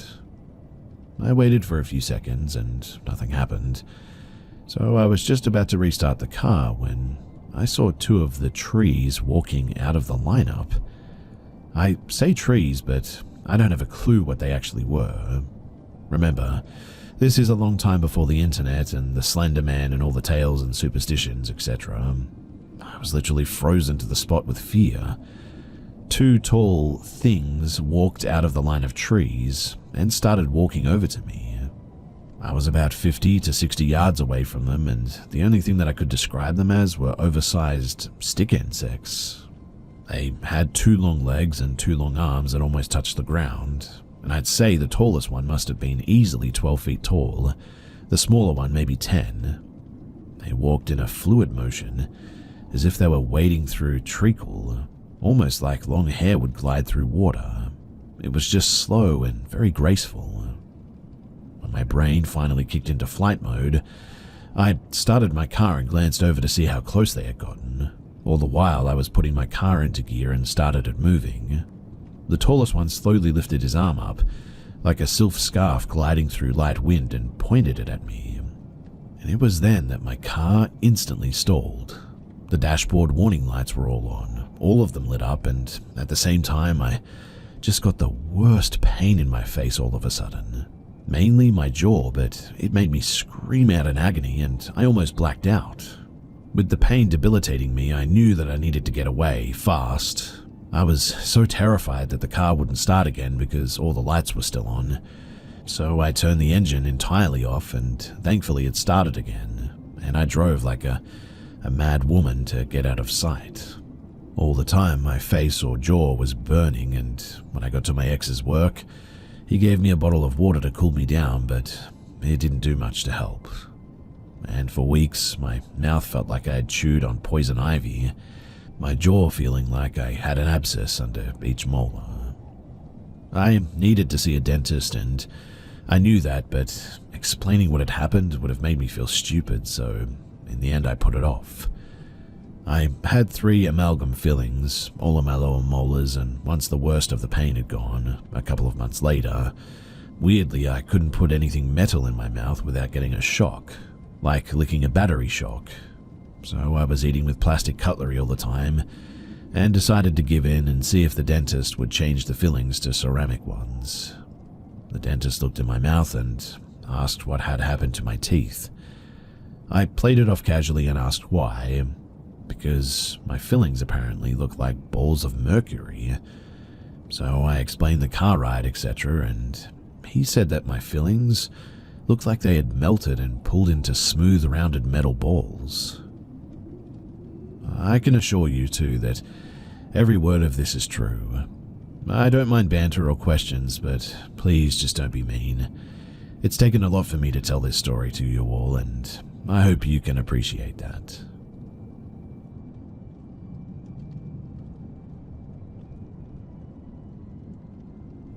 I lived in this farmhouse from 2 to 10 years of age, and my mum said ever since we moved there that I would tell her every morning that somebody was sitting at the foot of my bed. I don't recall this because I was so young, but I do remember going to sleep in my brother's room across the hall because the shadow man was in my room. One morning, my mum woke me up for school and said, "Come on, get up." She went to the shower next to my room, but when I finally went to move, I felt something grab my ankles and a low growl sound. I absolutely just froze at that and remembered the anxiety that I felt, and my eyes watering too. The feeling let up and I went to move again very slow, and it did it again. My mum came in and was mad, saying, "I said you need to get up," which I replied, "I can't, something is grabbing me." At that point I was able to get up again. I don't know if this was sleep paralysis or, well, what it was, but I also remember that we had a cat, Oreo, and she never slept with me.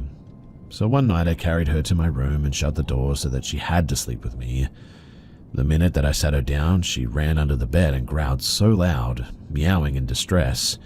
She jumped up onto the bed on my chest, swatting my face, and bit me, and then ran back under the bed growling again. I remember leaping from the bed scared that she was going to bite my ankles, and when I opened the door, she sprinted out of the room. I didn't think anything of it at the time until I got a bit older.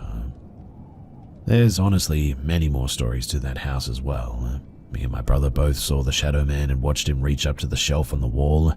On the shelf was a big glass unicorn my mum got from Mexico. He touched it and it fell to the ground and shattered.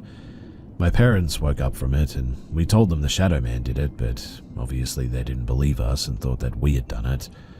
And we still remember this to this day. Before we inherited the house, my dad's uncle lived there alone, and one day he came home and had a heart attack in the front door and fell down the steps and wasn't found until later. My mum also said at night that she'd hear a 5-gallon bucket being tossed back and forth in the basement for some reason. But perhaps the scariest thing is that I reached out to the owners who bought our farm. I asked them if anything unusual happens in the house, and they responded with a text message. It read, "I know at least a few times they have. I don't remember anything specifically besides one time Lauren was putting his boy to bed when he was young, and Trayton told him that there was someone in the doorway and that he hung out up there sometimes when obviously there wasn't. That message sent chills down my spine.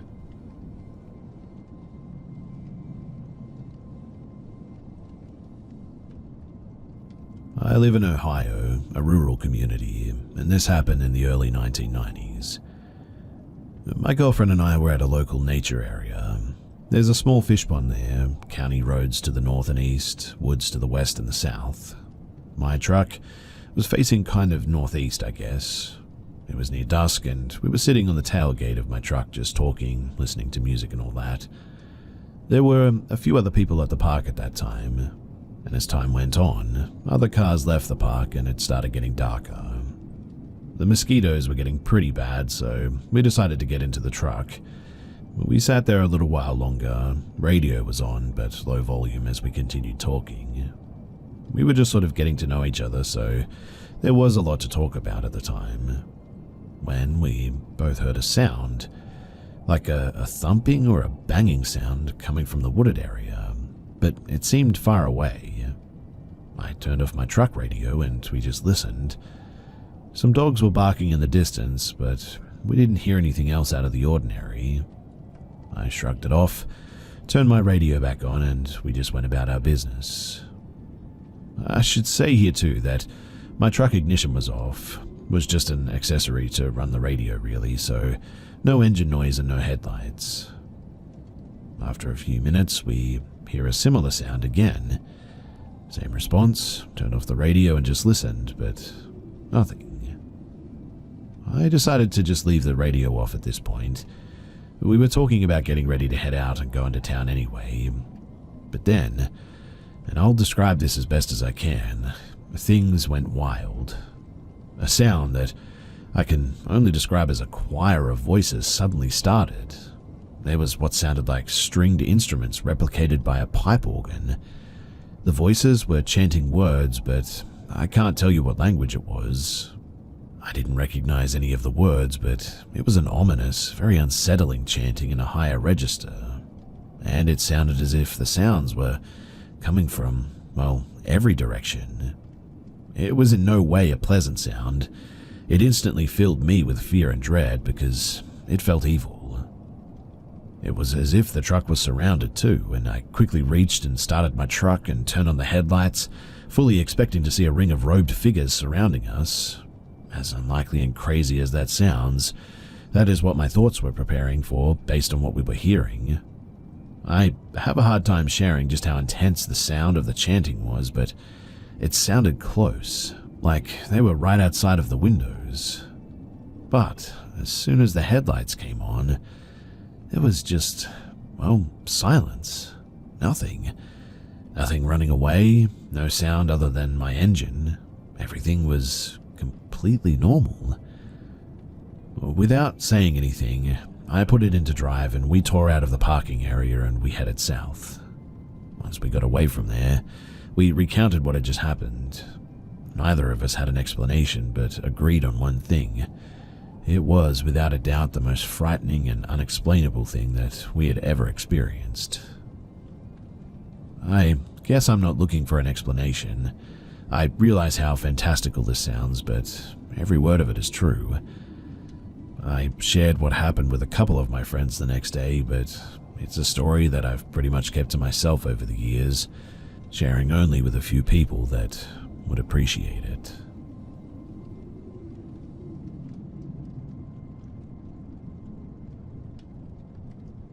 I don't talk about this much. It's also been many years since this happened, but this experience, it definitely still haunts me. So I was incarcerated in county jail for a year. My time spent was in lockdown. I could never pay attention to the exact time of day or night since the block clock was never maintained. I do know that it was quiet hours of the early morning before sunrise, though. Multiple days, I would see shadows and reflections through my window into the great room. I would regularly see silhouettes walk past my window, and I would often dismiss them as guards taking rounds checking on us inmates to ensure that we were still present. There would be times, however, that my curiosity would get piqued when I would see a passing shadow, but never heard any doors open or close from the guards in the bullpen. I would climb out of my bunk and try to look left and right out of my door's window, but never saw a guard returning to his post. Now, after weeks of seeing this same phenomenon, I finally saw something that sent shivers down my spine. One night, while I was reading a book, I just couldn't shake this feeling of being watched. I was used to the passing shadows by this point, but as I mentioned, they were always passing. This was something else. I don't remember ever seeing it appear or leave. It was as I can only describe as omnipresent, but it felt as though it had always been present, just waiting and watching. Only this time it allowed me to observe it, perhaps, almost like it just materialized. There were no shapes, no discernible edges, just a void, a black hole as deep as space itself, and in the middle were two piercing red eyes. I could never steel myself enough to make direct contact, but I didn't need to know that it was there. I could feel its gaze in my peripherals, and I was prey, and it had been stalking me, and both of us were just waiting for the other to make the first move. All I could do was pretend that I didn't notice it, hoping that it would lose interest. At some point, not knowing how much time had passed, I eventually fell asleep. It only appeared the one time, and the only other person I've ever shared that story with is my partner, but never in as much detail. I appreciate you guys for taking the time to hear me out on this, and also for this safe place where someone can feel comfortable to share their deepest fears.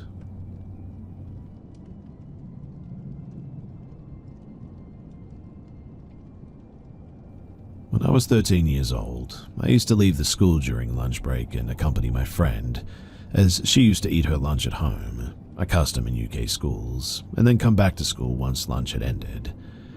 I wasn't supposed to eat lunch from home, but managed to trick the teachers, and this was due to being pressured by my friend to join her. Her house was only a 2-minute walk away, and I remember that she had to pass by an alleyway which looked very creepy, and anytime we walked past the alleyway, I would get this sort of unsettling feeling. Well, one day, it was a Friday, and I really didn't want to leave with my friend, but she would peer pressure me all the time. I remember the weather being really bad. It was raining heavily. The sky looked grey and dull, and there was a huge wind outside. I kept telling my friend that we should just stay at school this time, but she insisted that we go to her house. We exited the school gates and walked up the street to head to the alley, which you had to get to the top of the street and then turn left. I was casually walking, and I noticed my friend was no longer beside me. She had this sort of deer-in-the-headlights look and was frozen still. That's when I could see a guy walking towards our direction who was covered all in black, and only his eyes were visible. My friend tapped me on the shoulder to gesture me to turn around, and she started speed walking with me closely behind her. It didn't take us long to get all the way back to school, as we were already near the area, and my friend starts running as we reached the gates and screamed loudly. I freaked out and asked her what was wrong, and she told me that the man was carrying a knife. I remember being visibly freaked out by that, and we told a friend about it, who told us to speak to these teachers, who then called the police. The police took our statements separately while we were both at home, but later stated that we were lying because our answers didn't match up. I don't remember the exact questions, but I remember the wording was confusing. They would ask me how many feet the man was away from us, and would tell me to compare my answer to a bus or a car. They did check the CCTV footage and saw both me and my friend running, but no footage of the man. Years later, I would be somewhat haunted by that incident too. That whole area used to freak me out, and I remember a murder happening in the same area where 2 elderly women were stabbed to death. During my early 20s, I used to do voluntary work at a hospital, and once decided to walk into that area to go home. And I felt freaked out, and I decided to not go there ever again.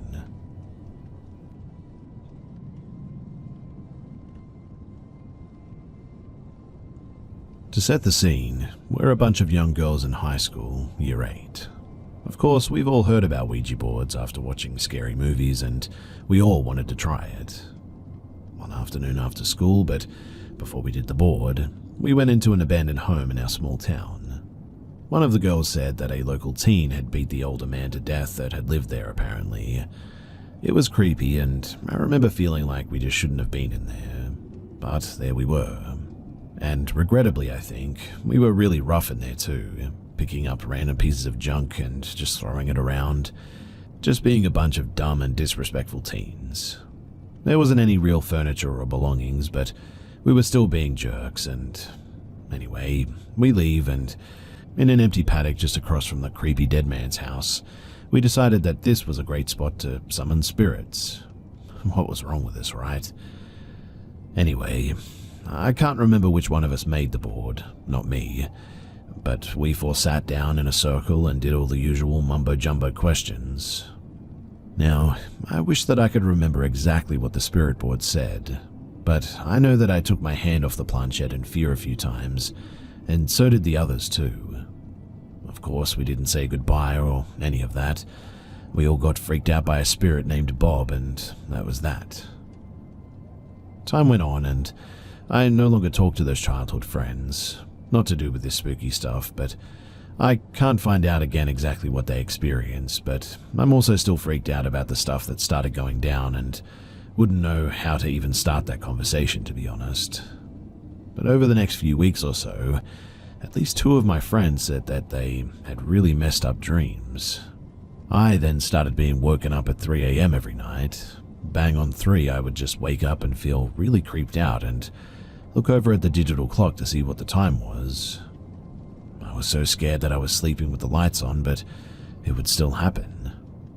I had started having general anxiety too and bad panic attacks, but I just didn't know what was happening.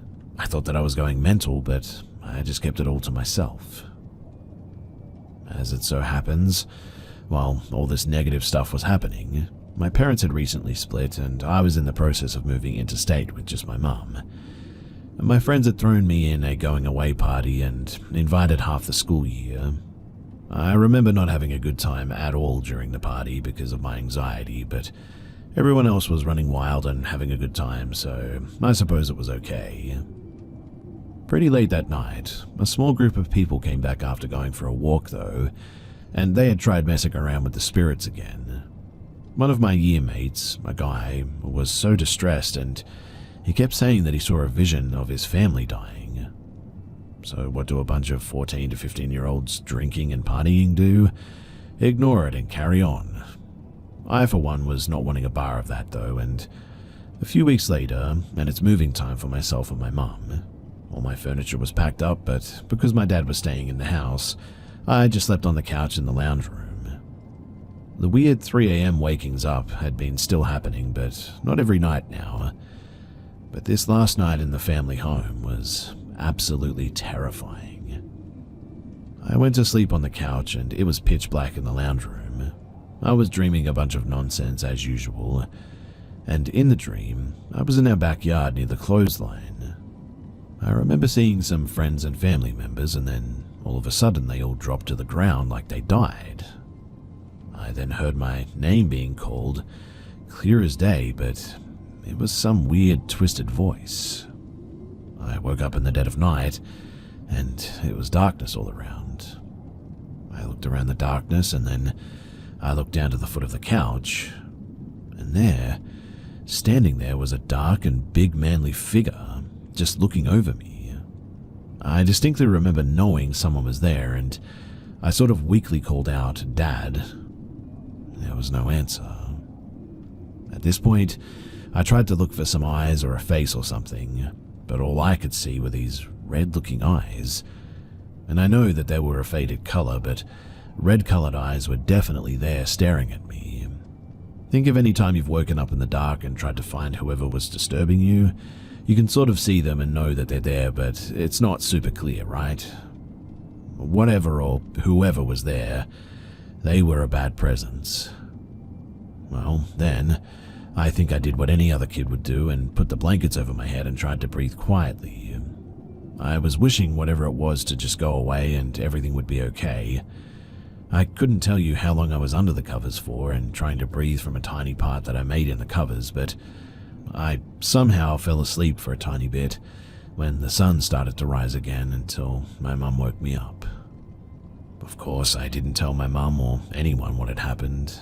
It was such a surreal thing to experience as a 14-year-old going through all the other hormonal and high school stuff that I just moved to the other state, tried to integrate into school and put it all in the back of my mind. But I just knew that bad juju was going to stay back at the old family house, now my dad's place. Over the next year and a half, a lot of changes happened with family, and I did end up living back at that house, studying a diploma in music that I could only do in Sydney.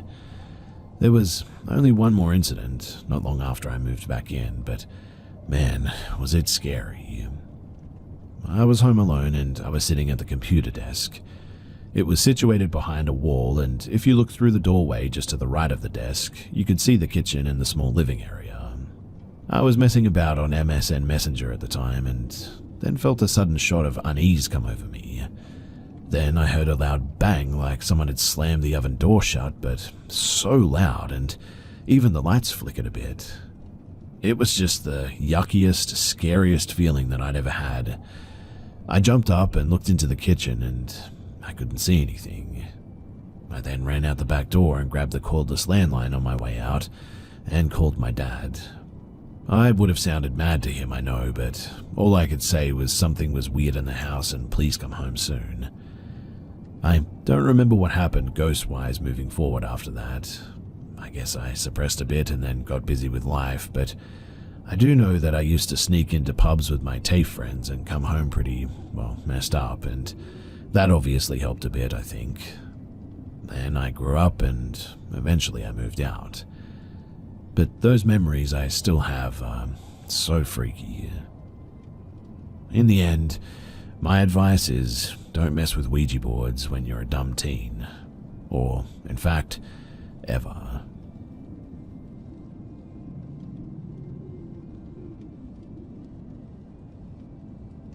When I was little, my parents bought the house that belonged to my dad's grandparents. I'm not sure how long the home was in my family, but I do know that my grandma lived there as a little girl. Now, when I was little, tiny in fact, I slept over my aunt's house for the night and my brother went to his uncle's house. The only people in the house were my mum and dad. My mum tells me that they were in their room at night next to a door that had a staircase that went to a bedroom upstairs. They said that they heard my voice calling Mum over and over again, upstairs and then on the staircase. They both recall the same thing, hearing my voice. I wasn't home though, so they went outside the house and looked for neighboring kids, but it was night and no one was outside. The family next to us was from a different country and did not call their mother traditional mum as well, and they knew that. Eventually I grew up a bit and I was going through puberty in this house, so I was already losing my mind as a kid, but I recall some very concerning moments in my young life there. I lived upstairs in that room and I was going through it as one does, but I was only about 9 and thought about putting something on my neck and floating, if you catch what I mean. And I tried, but luckily I was immature and didn't succeed. The upstairs had a staircase and it was open with white wooden balcony around it so you could look down. And that room, it still gives me the creeps. When I was younger, my aunt's boyfriend's brother died on train tracks a couple of miles from the house, and you could hear that train come through at night. At the night of, I slept in the living room and woke up at dawn standing on my tippy toes looking at a window that was next to the fireplace at the sky. At this time of the morning, the sun was coming up and there were stars out. I could hear the train, and when I woke up later, my mum had told us that he had died. I think about this a lot.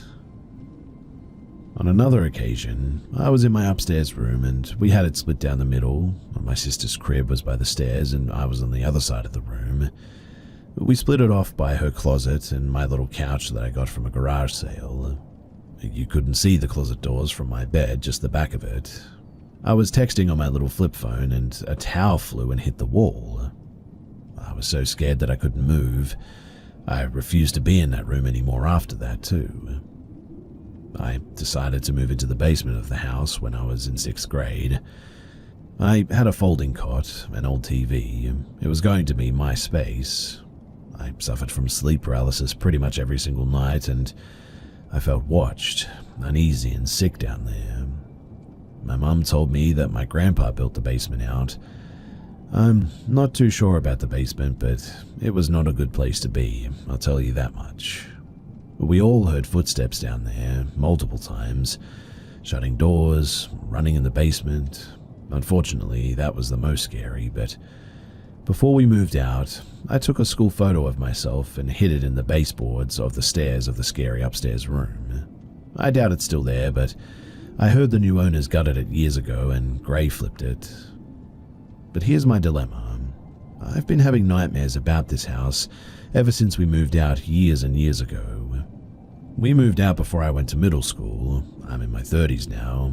It's been a hot minute since I've been at that house, but my dreams are always supernatural, about me in the house as an adult. The most recent dream was about a demonic spirit telling me that I needed to paint a picture of a window with green ivy around it. The upstairs room's window next to my bed, the wall outside was covered in ivy. It completely took the house on that side too. And it also told me that I needed to paint myself at the window. I told my husband this, and he said absolutely not, that it sounds like a trap and some conjuring stuff. I agree, but I really feel like I should paint it, and I'm not sure why I feel so inclined to do it. The house has been haunting me ever since, and we've all had supernatural experiences there, even my grandma as a little girl. I've always been around paranormal stuff. It used to happen to my mum all the time before I was born, apparently. I've heard all the stories, so it was somewhat familiar. The first time something ever happened, and I haven't been able to explain it, was when I was about 11. I had woken up early-ish in the morning, and I heard this bang on my closet door. It wasn't like a normal bang, too. It sounded like someone had hit my door with an open hand from the inside. I swear that I could feel the outline or sensation of that hand too. My first initial thought was that someone was hiding in there, so I went to open it, and nothing was there. Safe to say, I was petrified at that point. The day went on, and I sort of forgot about it, until the same thing happened the next morning at around about the same time. I jumped that time, and I went and had a look again, but there was nothing there.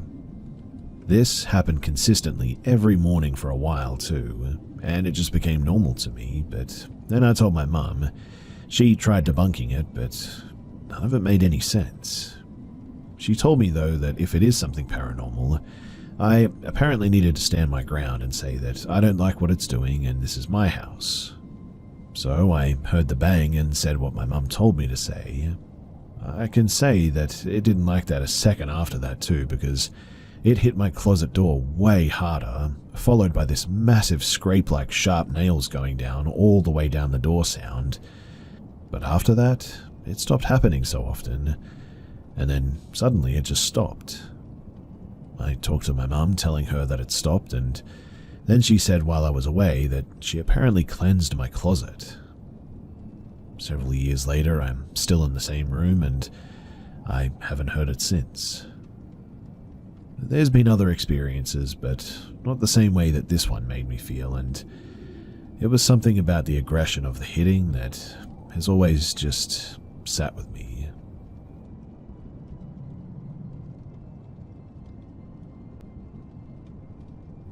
This happened around 2021, and sometimes I still find it hard to grasp. For context, I now live in a different place, and along with most of my relatives, so I feel safer saying this here, I guess. The reason I'm sharing this is for people to learn and possibly caution themselves from my experience. Now, I'd say the place that I lived in was just pretty old. It wasn't densely populated, nor empty either. It had wooded areas around it that you could cycle to the mall through, school as well, and other normal places, but you'd have to take a car to go to places like the hospital. I was basically in my last year of high school at this point, and being an only child and a girl on top of that made my parents overprotective, and I was naturally more cautious than the rest of my friend group. I didn't really mind being that way, though, because I always thought that that was the better option anyway. So, teenagers from school would have these sort of outdoor get-togethers in the woods, a few kilometers away from my school. It was just common for people to lounge out and about, chilling till like 3 in the morning or whatever. And including me, it was a group of 4. They decided since it was our last year that we should probably drink together in the woods. Obviously, looking back, that was a really stupid idea. It wasn't unsafe, I guess, and it wasn't deep in the woods either, but still. There's a pretty clear trail, though, and a small sort of openish area where people would, get their dogs and whatnot. We planned to do it on a Thursday because my parents would be out and the rest would convince theirs that we were having a sleepover. Now, we bought the alcohol and some other stuff just to chill out. There were no others that day because it was a weekday and quite chilly as well. It was pretty lively. You could see houses from the distance and people would be driving around and all, so naturally we felt pretty safe. We walked on the trail for about a minute when, for whatever reason, I just felt really uneasy. I felt like we were being watched or something like that, and looked over to one of my friends. She looked a little bit distressed too, but I guess we just sort of shrugged it off in the end. We walked a few more minutes and we found our spot. We started drinking and basically spent like an hour and a half of gossiping and having those sort of deep talks while you get drunk. I didn't drink too much and neither did my other friend. We were just a little bit tipsy. Now, we forgot about the brief weird feeling that we had felt while walking, until we heard something from thick in the trees in front of us. Even though we were loud, we all heard it too. It was this sort of weird sort of snickering or giggling. I got up from this tree log that I was sitting on and just dragged my friends back a little bit. We had a fire going and 2 torches, but still couldn't really see into that area. It wasn't that close to us. I think about maybe 4 doors away if you place them horizontally. So the fact that we heard that laugh was just sort of insane to me. I pointed the flashlight into the area and nobody came out. I sat back down and when I turned the flashlight off, there was a silhouette coming out. I switched on the flash to blind that person while my other friends did the same. We started yelling and getting ready to run when I saw what I can only describe as the most horrifying thing that I have ever seen. It was this man who we'd never seen before. He had this sort of plaster-like smile and his hair was covered in dirt. He was completely pale, and his eyes were almost like he wasn't looking at us, but just in our sort of general direction. It's difficult to explain just how creepy this was, but it was textbook creepy. We all ran for it. My very drunk friends even managed to snap out of it. We got to my house eventually. I lived the closest to the place, and said that we would call the cops. We absolutely terrified our parents as well, but yeah, we called the cops and in the end they found nothing. Word eventually got out and people pretty much stayed away from the paths at night time, and a couple of the guys in our school managed to get their dads and all with guns to find the guy, but nothing ever really came of it. Anyway, fast forward to maybe about a month later, but we didn't talk about it much and we never did anything like that again either. I got a pocket knife and some pepper spray to keep on me at that point as well. I went home after school and I was exhausted this day, so I decided to take a nap at the end. My dad was at work and my mum was visiting her sister. But I suddenly woke up to this weird sound. We had a 1-story and the walls were not too thick, so you could hear things all the time. Even still though, I had a bad feeling, so I locked all the doors and even the windows out of habit. Still, fearing for the worst, I also locked my room door and kind of looked out my window. There was nothing at this point. I grabbed a bat and my phone, heading out of my room. I looked at all the doors and everything was locked. But there was this weird, shuffling outside of my house, and I looked through the windows of my living room, and I kid you not, it was the same dude from the woods. he was just outside, walking in this erratic, eerie way, which honestly just sent me into a complete spiral. He somehow saw me and started saying hi there very loudly. I called the police, and after that I told him to get lost. After he started saying my name and all my friends' names as well. The police, they eventually got here, and they actually got him this time. They questioned him, and he had no history of mental illness or anything.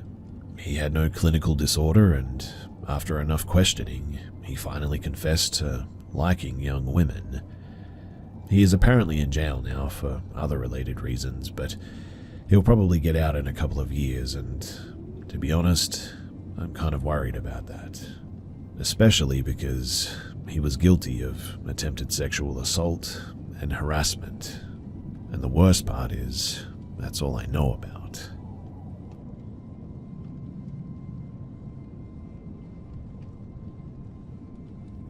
So I grew up on a farm in Max Creek, Missouri, literally in the middle of nowhere.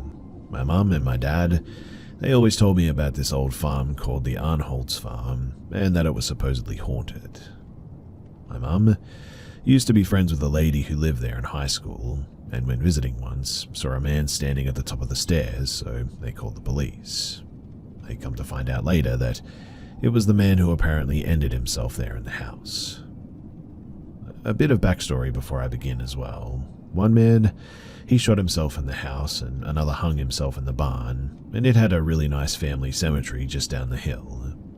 That's just how it was back in the days. Cemeteries were often on private land. My dad told me his younger brother David had taken a date for a drive and saw what looked like candlelight in the windows. There had not been anyone living on the farm for years at this point.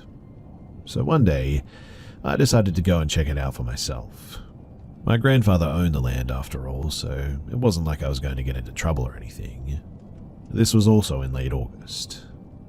So there was a good walk up a dirt road in the middle of nowhere, maybe about 30 minutes.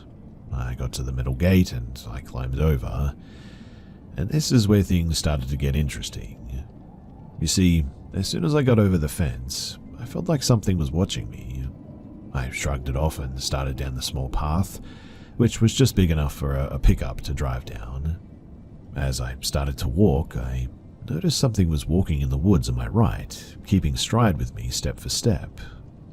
I figured maybe a deer or wild turkeys. So I kept going down the road, but the steps kept the same pace as me and were literally parallel to me in the woods. I started to get creeped out, so I did a bit of a test to see what would happen. I would change the pace of my walk from fast to slow, and whatever it was doing the same. So to really test it, I just took off at a dead sprint, and so did it. And then I stopped, and it did too. I challenged whatever it was to stop messing around and to come out and face me, but nothing. By this time, I had gotten to the clearing where the house was along with the barn. The path had a sort of mid-turn to the right in a clearing with the house on the right and the barn to the left. Once I made it to the clearing, whatever was following me didn't follow me out of the woods. The house was really starting to fall apart as well. Whoever lived there had a thing for roosters because there were paper clippings all over a wall. I couldn't go upstairs because the floors were sagging. I went and checked out the barn at one point. The rope that the man had used, it was still there, and you could see that it was frayed from where they had cut him down. I went just down the hill to the left of the barn and paid my respects to the family buried in the small cemetery plot. I spent maybe 2 hours just checking the place out. It was starting to get late, so I figured that I had better get heading home anyway. And just as soon as I got around the bend into the woods, whatever was in there, it started up with walking stride for stride with me again, but on the opposite side of the trail. This went all the way to the gate. It literally followed me right up to the gate. I climbed over the gate, and as I was walking away, I heard it walk up to the gate and stop. I turned around, and there was nothing. I was only 4 or 5 steps away, so I should have been able to see something. But there was nothing there. I ended up nervously saying, "Have a good day" to whatever it was, and in the end I just left. I never did go back to that place, but I guess now I sort of would like to just see it again.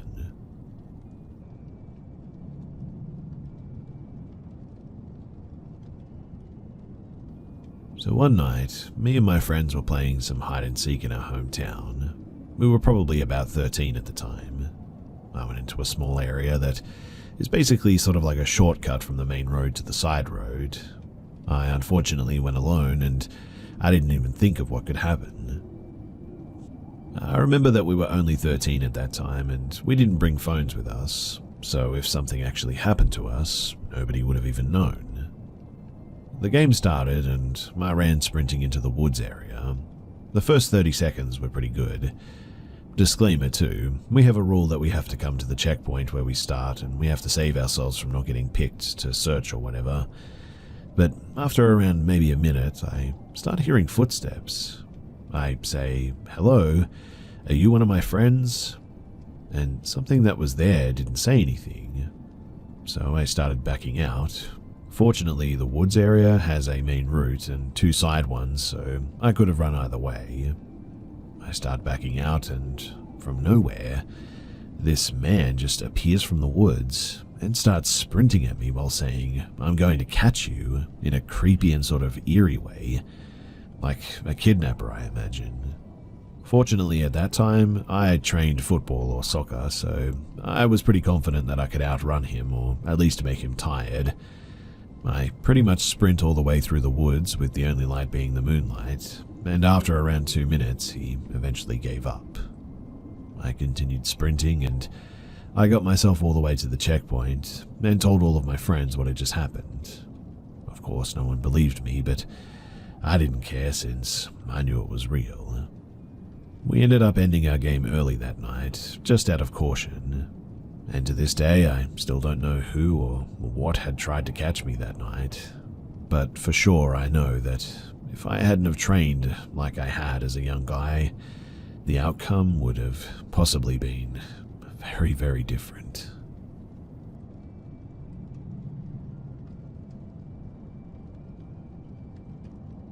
I have always experienced paranormal things, and my earliest memory of anything paranormal was age 4. I have many stories of things that I've witnessed in my lifetime, but this is one from my time living in rural Missouri. In 2009, I moved in with my boyfriend, now husband, and his family.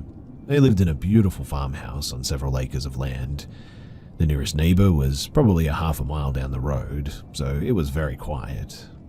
This home has a large basement that was basically a 2-bedroom apartment, and that's where my husband and I lived.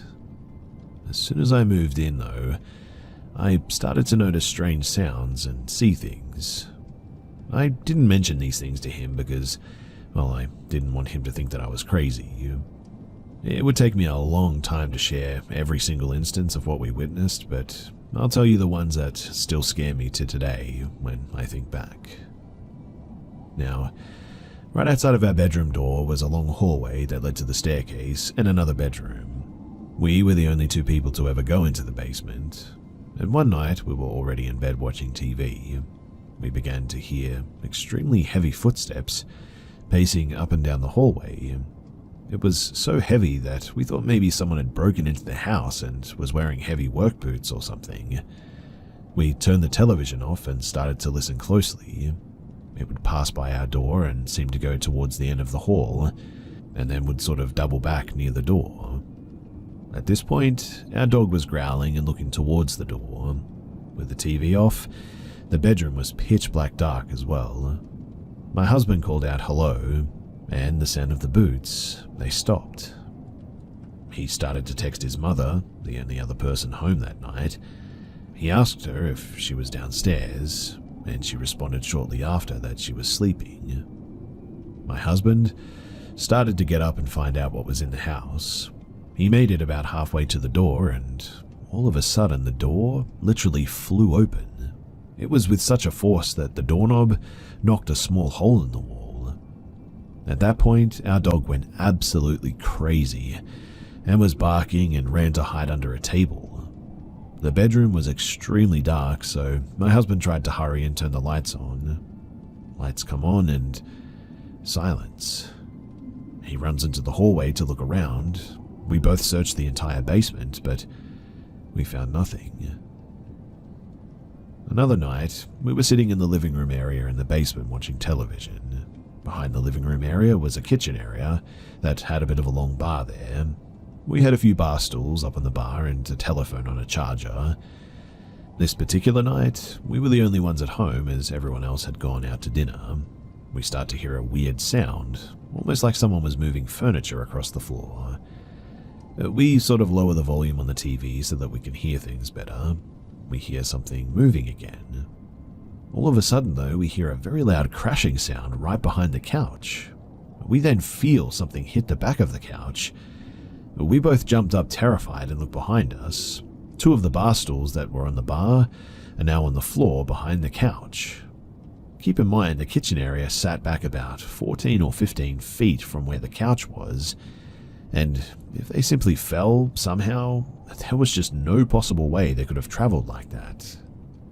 The phone that was on the other end of the bar was about 10 feet away on the floor and ripped from the charger. We looked around, looked at each other, and we literally ran up the stairs and outside until we calmed down a bit. I was absolutely terrified and feared the basement after that moment. We then started to see what looked like, I want to say, a possible shadow figure standing in the doorway. Each time we would see it, it was just standing there and would slowly move away. It got to the point that we would try to ignore it until it went away. We told his mom and stepdad, and they told us that they saw and heard things frequently too. We would be upstairs and hear the toilet flush in the bathroom. We would then hear the water in the sink turn on and then silence. At night, if we came upstairs and walked through the house while the lights were off, you would always feel as though you were being watched. Then, we made the mistake of trying to hold a seance one evening. We wanted to ask and see what was there, or maybe what they wanted. We were sitting in the kitchen upstairs in the main part of the house. There's a sort of arched doorway to the exit kitchen, and just to the right as you walk through the arched doorway were the stairs leading back down into the basement. Now, as we're asking if anyone would like to talk to us, we hear what sounds like someone running up the stairs from the basement. They were very heavy footsteps and unmistakable. His mum and little sister were with us at the table that day, and all four of us jumped up, scared like we'd never been. We all looked at the doorway to see who was coming up those stairs, and as soon as it seemed like it was nearing the top of the stairs, it went absolutely dead silent. We all had to go outside until we calmed down a bit and had the courage again to go back in. These are just a few examples out of many more things that we witnessed while we were living there. I asked my husband if he had ever noticed any of these things happening before now, and he said that things happened, but nowhere near as bad as once I moved in. His mother told me the same thing too. We ended up going to the library and speaking with a local historian, and she told us that in the late 70s a young woman had actually ended her life there in that home. And, yep, you guessed it, in the basement. She told us that a young woman who lived in the home had become very depressed. She apparently hung herself in an area right by the basement kitchen, which immediately things started to make a whole lot more sense at that point. I have so many more experiences in that house. If anyone would like to hear them at some point, then leave a comment below and maybe I'll write some more up for all of you guys to hear. But for now, this will have to do, and if you got this far, then thanks for listening.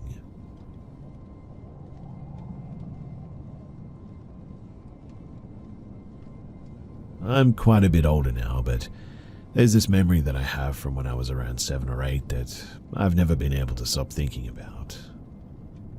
So, I was laying in bed asleep and swaddled in so many blankets that it was actually difficult to move. I awoke to an odd feeling that I was being watched. I peeked up and saw a figure staring at me. I couldn't make out its face, but it had the same silhouette and height my brother did. It was also wearing a striped shirt and jeans that I was sure were my brother's. I was staring at it where its face should have been, and he wasn't speaking. After a few moments of silence, I asked, "Bubba, what are you doing?" He didn't say a word. "Close my door." Again, nothing. I closed and rubbed my eyes, and when I looked up, he was gone, and my door was left open. I was sure that he did it to mess with me, and I was frustrated, so I got up to confront him. I wriggled out of my nest of blankets, and I went out into the living room where my parents were. But my brother was nowhere in the room, so I asked where he was, and my mum told me that he had gone out with some friends some time ago. I was confused and told them that he was just staring at me in my doorway. My mum told me that no, he wasn't, and he had been gone for hours. I pressed on and said that I just saw him and he was staring at me, not saying anything. She asked what he was wearing, and I told her that he had a striped shirt on. She told me that that wasn't what he was wearing when he left. I don't even think he owned a striped shirt actually in the end, but we all kind of shrugged it off like, that was weird. But it was hard for me to fall back asleep after that. I was very creeped out. My parents were very creeped out by that as well, and it was all just very confusing. I never did get an answer to who or what was staring at me, and I've wondered multiple times if I just, hallucinated or something. Either way, it was a creepy experience, and like I said, it's something that I think back on all the time.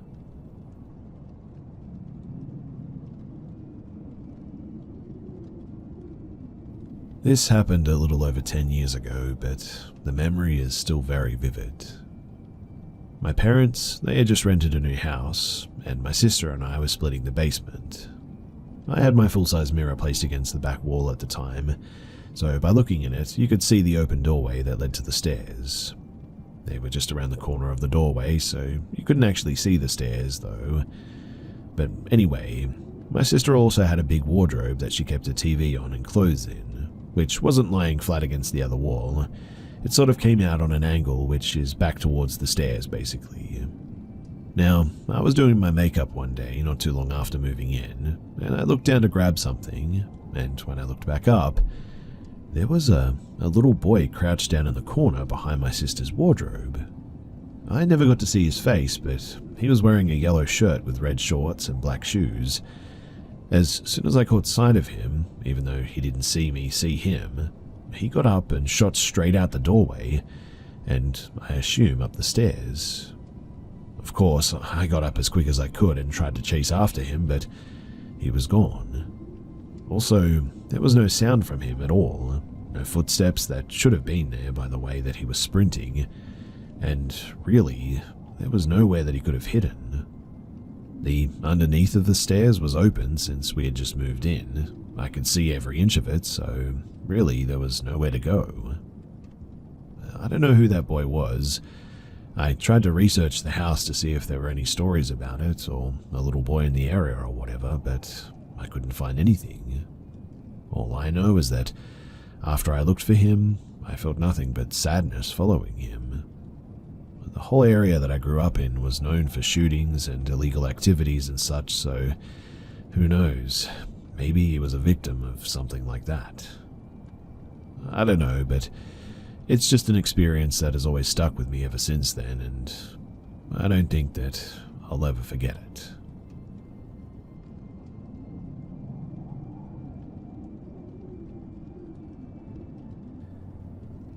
This is sort of a collection of childhood encounters I and even some of my family members have had in this one haunted house over some years. One of them in particular I've told before, but I hope you guys enjoy it. So this was around 2008 to 2009-ish. I lived in a haunted house at an early age, though despite this, my memory remains fresh of most of these encounters. We were there for a year, so I was 4, turning 5 at the time. I lived with my older brother, older than me by 3 years, a younger sister, younger by 3 years, so still just a baby at the time, mother and father. The house always looked overgrown. Thin vines grew on the walls, large bushes in the front of the windows, and it was fenced in front with a large gate circling the backyard. And the hauntings, well, they started pretty quickly. My mother would hear heavy foot stomps up the stairs, despite nobody being there. She'd also hear my grandmother singing to my sister, despite my grandmother dying just months earlier. Whilst on the topic of my grandmother, my mother, she saw a massive pile of ladybugs covering the car just days after my grandmother passed. My grandmother, despite being tough, always liked ladybugs. Anyway, there was also this time that she was in the backyard. It was during the afternoon and the weather was perfect for the summer. She was closing the large gate, and mind you, she's a big and very strong lady, and yet this gate had her in one heck of a struggle. She finally closed it and locked it as she went to go inside, until she heard a sharp splintering sort of snap. She turned around to see the gate, wide open, lock busted, as if a bull had just rammed into it. My father would also get locked out of the house a lot, despite nobody being inside. And my brother, well, he would see the doors opening by themselves, and he even told me just recently about how he'd always see a girl on the other side of the gate watching him play, every day. But my experience was one of the worst. You see, I, being a mother's boy, was looking out of my window watching my mother go to work. She had a double shift, as my dad wasn't the best of dads, to put it lightly. I stared until I noticed a large pitch-black snake following her to her car. The snake looked to be double her in length, despite its slithering, thus curling its body. My mother is 5'9", which makes the snake around 11 feet long, I would guess. It had followed her for a couple of minutes, until she had gotten into her car. Then it slithered back into the bushes near my window. I looked down to see it looking right at me, and despite this, I still would go outside and play like always, being a kid, I guess. Playing in the backyard till dusk, my brother and I were doing our own things on opposite sides. My brother loved sports, so he ran around throwing a football, whereas I played with one of my toy animals. The one toy in specific was a big T-Rex. The T-Rex looked like one of the older renditions before Jurassic Park, upright, with its tail dragging on the ground. As the sun set further, our mother called us inside for dinner, so we went inside, and I noticed that I left my toy, and so I went to go and get it. It was dark to where I couldn't really make out any noticeable colors, but not so dark that I couldn't see outlines and details of objects yet. And I noticed the T-Rex chilling right by the tree where I had left it. I went to pick it up, only for it to crumble as if it was dirt, in the shape of a T-Rex. I got freaked out by that, and I just ran back inside. Now, notice that I said that I can remember most of these encounters. The reason I point this out is because my father said that he'd often see me sitting in the corner of my room or in front of a blank screen. He'd ask me what I was doing, and I would always simply say that the old man told me to. I have no recollection of this happening, but my father swears up and down that this happened. He would also have these sleep paralysis episodes, I think, often seeing shadow folk around the room, whispering to each other. And this last one was definitely the most horrific. Waking up in the middle of the night, I heard footsteps. Luckily my TV was on, so I still had light. Thinking, though, that it was my dad, I got up to go and see him. But when I opened the bedroom door, there was this old man standing there. He looked down at me, and that's when I noticed that he looked corpse-like. I absolutely freaked and banged on my mother's bedroom door. She opened it, and I hollered about how there was this ugly man in the house. She took it as someone actually breaking in and picked me up with one hand, and had a bat in the other, and basically ran around the house, turning every light on and cussing loud enough to worry some of the neighbors. Just recently, when I was talking to my mum about the house, She said that the old man incident had actually happened twice, and that my great-grandpa might have actually known the guy.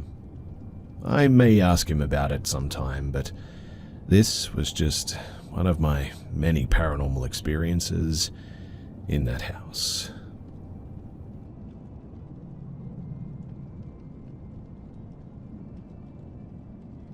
This happened to me and my still current boyfriend about 2 years ago. We live in a city that has a main downtown area. The main city is pretty liberal, I guess, but once you get out into the country, it can become quite the opposite.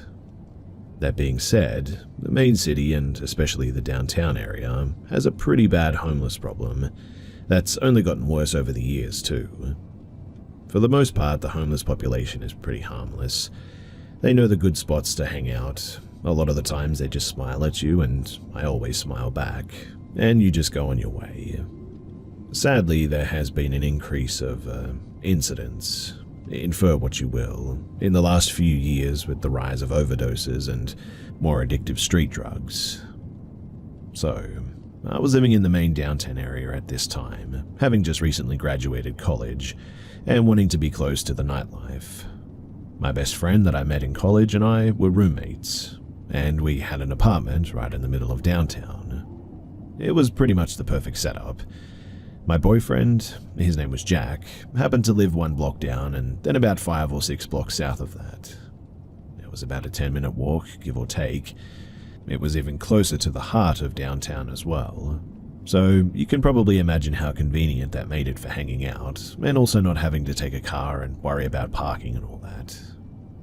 Now, one overcast Sunday morning, my boyfriend and I woke up at my place and decided to walk over to his so he could grab some things. We had walked the majority of the way. It really was just a straight walk on sidewalks the whole time. We were on the right side of the road with the street to our left. We're not even 1 minute away from my boyfriend's place when I notice something ahead that makes me feel a bit uneasy. First off, there's a guy walking in front of us in the same direction that we are, with his back to us. I can see that he has both earbuds in. He's walking at about the same pace, so we aren't about to run into him or anything. In front of him, facing and walking towards all of us, is a different guy though. He had a small frame, was maybe 5'8", wearing dark pants, a red sweatshirt with the hood up, and a backpack.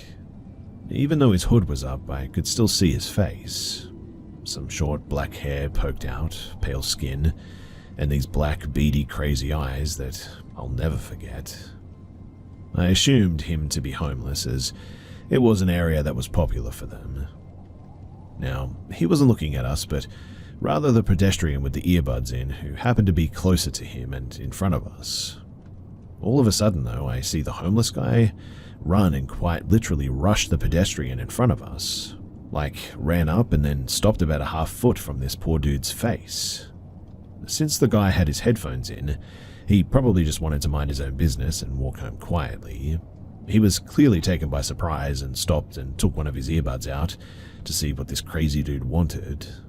Me, while I am a bit of a risk taker, I still don't like putting myself in the wrong place when I don't need to be. And this freaked me out, and I didn't want the guy to notice us and come at us next. So I stepped left off the sidewalk and into the street. Now, there was a pretty big lane for a street parking, and it was lined with parked cars, so I conveniently hid myself from view behind a car as I continued walking. I then heard this guy start yelling obscenities at this poor pedestrian. Things like, "I'm going to run you over with my car, I'm going to find you." Like I said, we were not 100 feet from the entrance to my boyfriend's apartment at this point, and after witnessing that, I just wanted to be inside. My boyfriend, he had continued walking on the sidewalk, and in an instant I had come back into view, and we turned right towards the apartment at this point.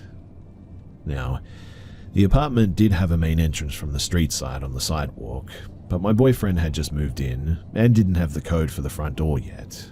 All he had was his fob to the parking garage that led to the stairwell up into the place.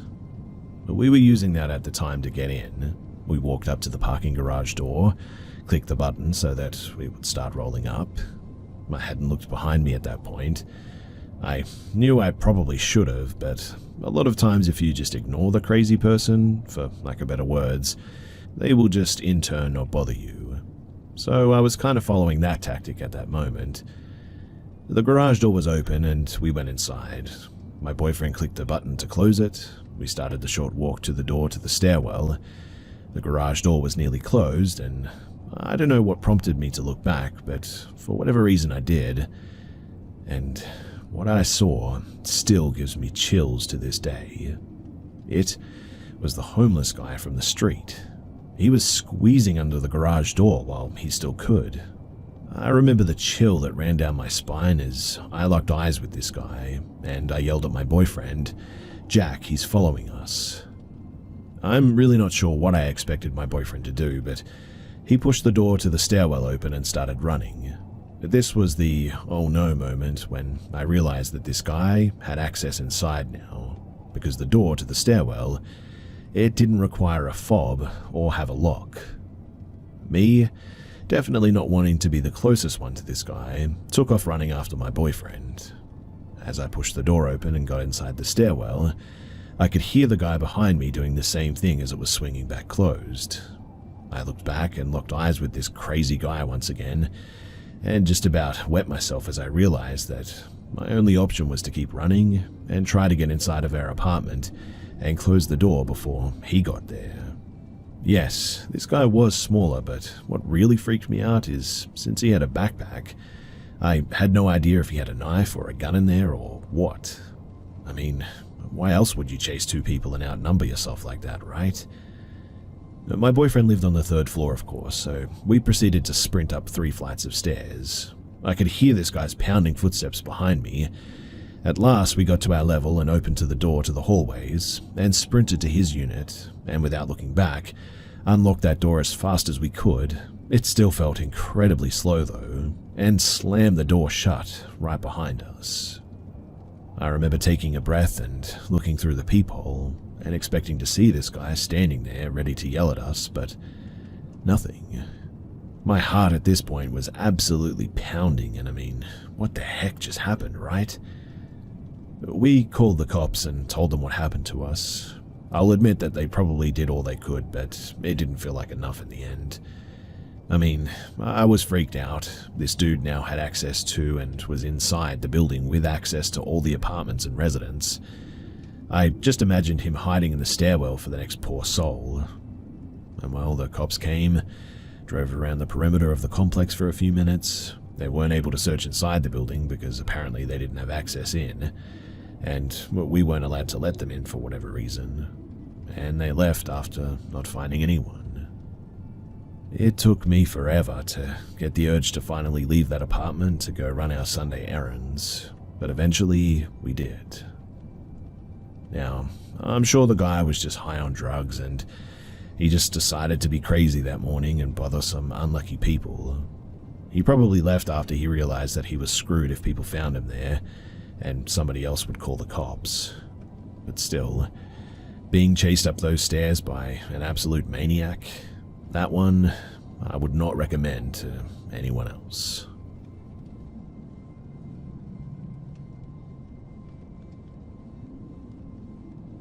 This is a bit of a short one, but when I was about 6 or 7, I came home from school one day, and I hollered up the stairs to let my sister in high school know that I made it home.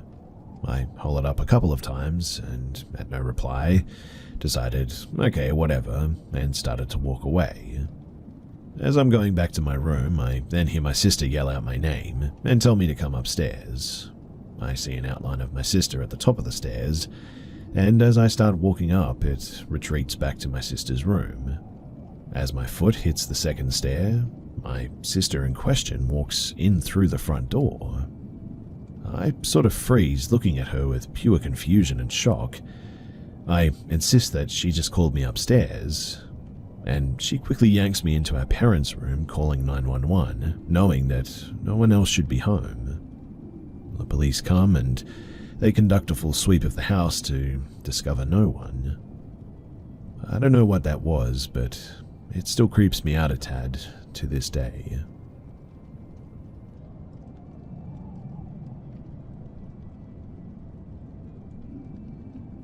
Throughout my life, I believe that I've come into contact with 3 different types of paranormal spirits that have affected me in one way or another in very different types of situations. The first situation, it occurred when I was 6. My family moved into a new town in a very old house. The house that we moved into had a bit of a history we learned about later. Apparently, an adolescent who lived in the house tried to end their own life at least 3 times, twice in the house and once in a big cedar tree out front. We didn't find out about that until we'd already been living in the house over a year, and really there was nothing that we could do about it anyway. We didn't have the means to move, and it wasn't like it really should affect us in any way. For the first few months though, living in the house, I would often wake and find pieces to a small china tea set on my headboard. I recall one in particular very vividly. It was heart-shaped, gold-trimmed, a saucer with a lady in a yellow dress waltzing with some dude. In total, I got about 8 pieces. My sister got about 5. My mum and dad had no clue where they were coming from, and we didn't own them, that's for sure. We also had a very protective Saint Bernard in the house, so no one ever really came in. While my sister and I were getting presents, my mum woke up one night hearing our Saint Bernard growling in my brother's room. When she went in there to check, a sharp shard of glass was laying on his pillow next to his head. Our Saint Bernard would always sleep in my brother's room after that too, which was really odd. The second entity that I've come into contact with, we'll fast forward about maybe 1.5 years. Now, my mum is friends with this lady called Mrs. Bradstream. My older brother is in class with one of Mrs. Bradstream's kids. It's summertime, they're moving away, so my mum offers to help them with a garage sale. There are like 8 kids total, ages from 15 down to like 4. At one point, the 15-year-old asks me if I want to go inside. It was hot out, so I did. I was 7 at this point. Somehow we ended up sitting in his closet. I don't know how, but he asked me if I wanted to, do it with him. I knew what that was at that moment, and it was only for Mummy and Daddy's, so I just left his room. As I got downstairs, they had blankets over the windows to keep heat out, and it was in the living room when I saw it. There was a tall figure leaning on the back of the sofa. Its face was sort of burnt umber in color, and very long and angular, dark, sunken, recessed eyes. It held out a hand towards me, but upon seeing it, I took off running outside and would not leave my mum's side after that. Fast forward again, I'm 19 at university in Alaska. A bit of backstory here, as I think it's pretty relevant. My friend and I were in the same course and coming home late at night, probably around 10 p.m. At the school, you would walk 1.5 miles on the path in the woods to get from campus to housing, with a highway halfway through it. It was very snowy that evening. I was wearing boots, so I was clearing a path through the snow that had been falling. As we got up to the intersection, there was another student who was standing up there, wearing boat shoes and jeans, so I told him to just follow us, and I was nice and polite, told him that I would break a path for him. But then he started sort of stalking me. I won't include the details of the stalking, as it's a bit of a long story, but he ended up getting kicked out of school, but right before he got kicked out of school is when the event happened.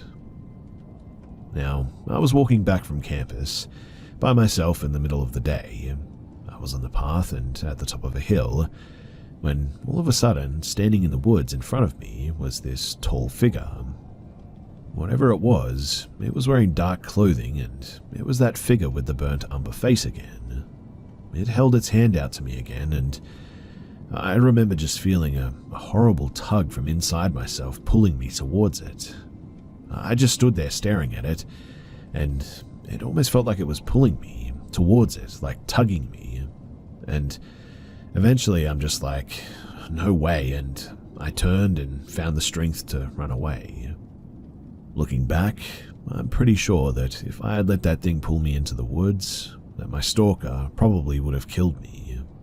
I'm sure that that being was showing up at times in my life where I've had to make a decision to either go this way or that way sort of thing. either death or assault or get away myself, and so far I've gotten away. It terrifies me just thinking about it, knowing that 100% positive it was the same figure that I had seen when I was 7 and when I was 19. Now, the next incident I came across is back in my hometown.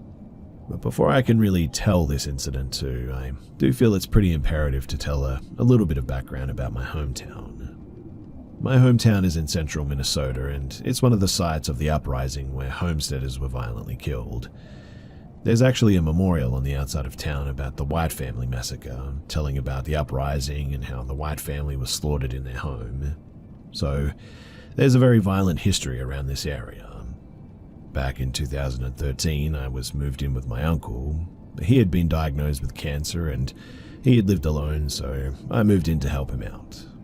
My uncle and I got along really well. I loved him dearly, in fact. Then he passed away in the house. And well, it was about 3 or 4 days after he passed in the house that I started noticing things were off.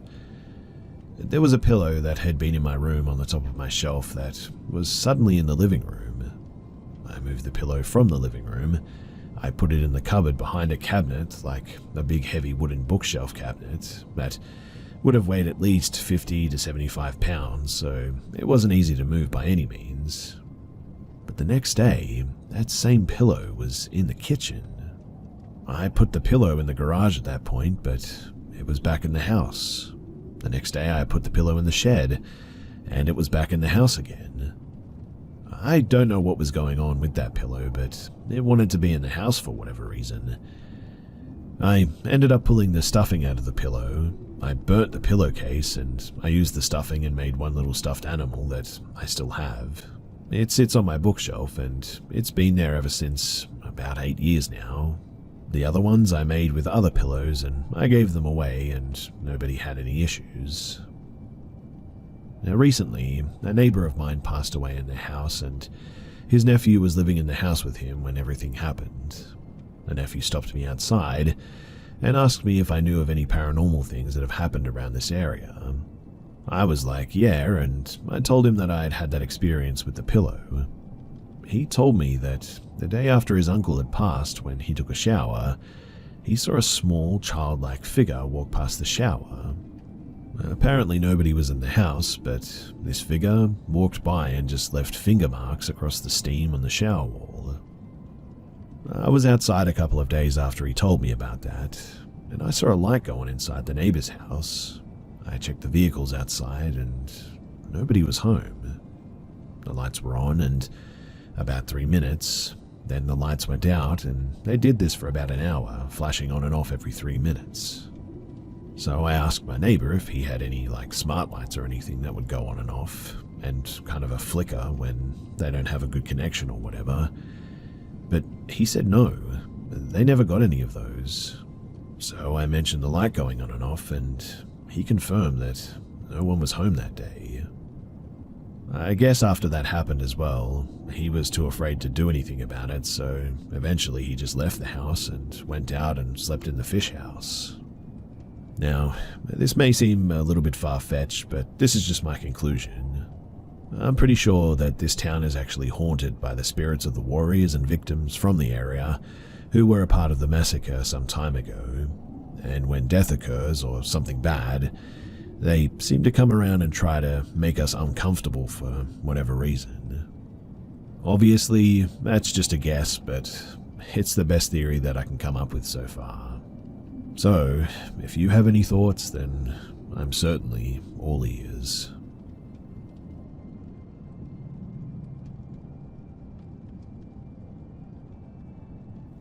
So, there's been 2 happenings in the past week or 2. The first time I went outside to call our cat in, and then 2 of my brothers locked the door as a joke, so I started pretending to be our cat, meowing and scratching at the door. We were all laughing. I could hear them laughing through the door as well. But then I heard a meow. We had let the cat in. She ran in when my brothers closed the door. It was from the edge of the darkness, and I knew that it wasn't my cat. It was someone or something mimicking a meow. Three of our neighbors moved out recently, so 3 houses were empty and have been for months, and our other neighbors were out or either asleep and no one was walking past. Eventually I went inside and I just sort of forgot about it. The second time though, my mum had gone out, so we were watching the house at this point. I was playing games with my brother and I heard a knock at the door, so I yelled to my younger siblings to open the door and let mum in. The kids wouldn't respond, so I went to do it, and the wooden door was open, and the screen door was closed but unlocked. Now, none of the kids had seen mum at the door. It happened about 5 minutes later, except there's a voice that said yoo-hoo at me at the same time, through the window, so I check it. I was already next to it. But the weirdest thing is that nobody was there. And I mean, I heard it clear as day, and there was really nowhere to hide. I was looking through the window in less than a second as well. Plus, my mum actually came home 5 or 10 minutes later as well. I have no idea what that was or how it happened, but something makes me think that it was related to the meowing I heard the other night. Also, just the other day, I heard something tapping on my window. I heard it like a slow tap to get my attention, or like someone gently throwing a small rock at your window to get you to look out. I refused to look out, not even a chance I was going to. But I have to admit that this whole thing is starting to scare me, and that's why I'm here. What should I do about this?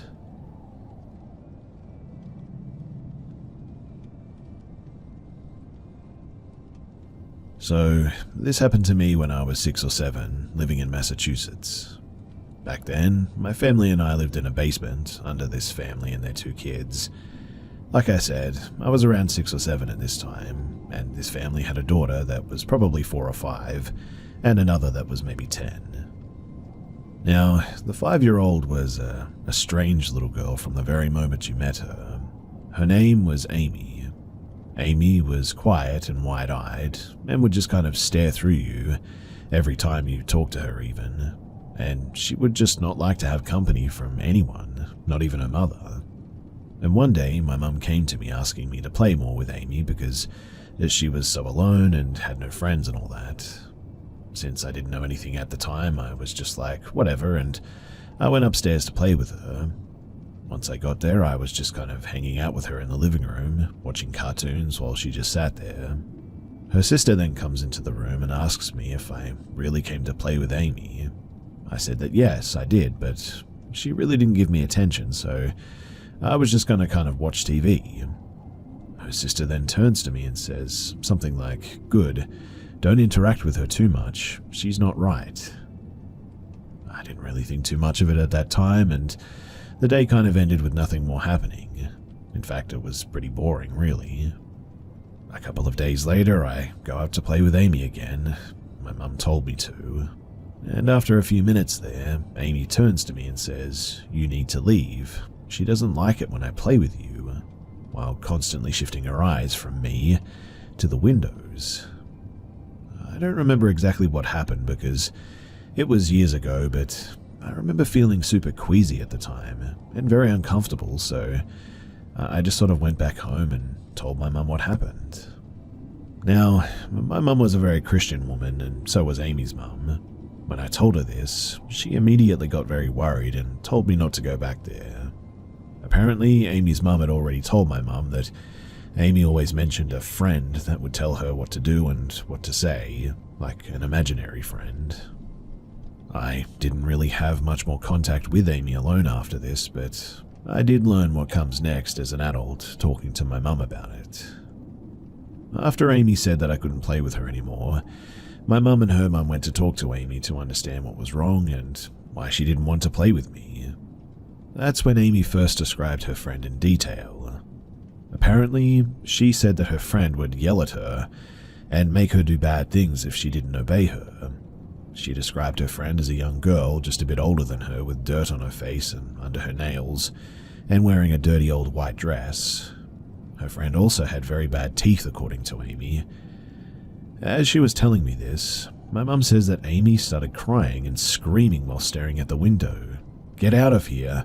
I'm not going to follow you. Mum, make her stop. She wants me to follow her out of the window. Please get her out of here. I don't like her. She's getting angry." Our mothers immediately took her out of the house and we all went to stay at the church. Amy said the girl would come crawling on the ceiling apparently, and up the walls at night to her room, and tell her to do bad things like swear at her sister, beat her parents, not brush her teeth. She didn't and had cavities all over her teeth, and even things like grab a knife or jump out her window. A few days later, they all went into Amy's room. My mum, her mum, Amy, and a pastor from our church to try and to do, I don't know, exercise whatever was there or whatever. My mum says at first Amy was crying while this happened and begging them to stop.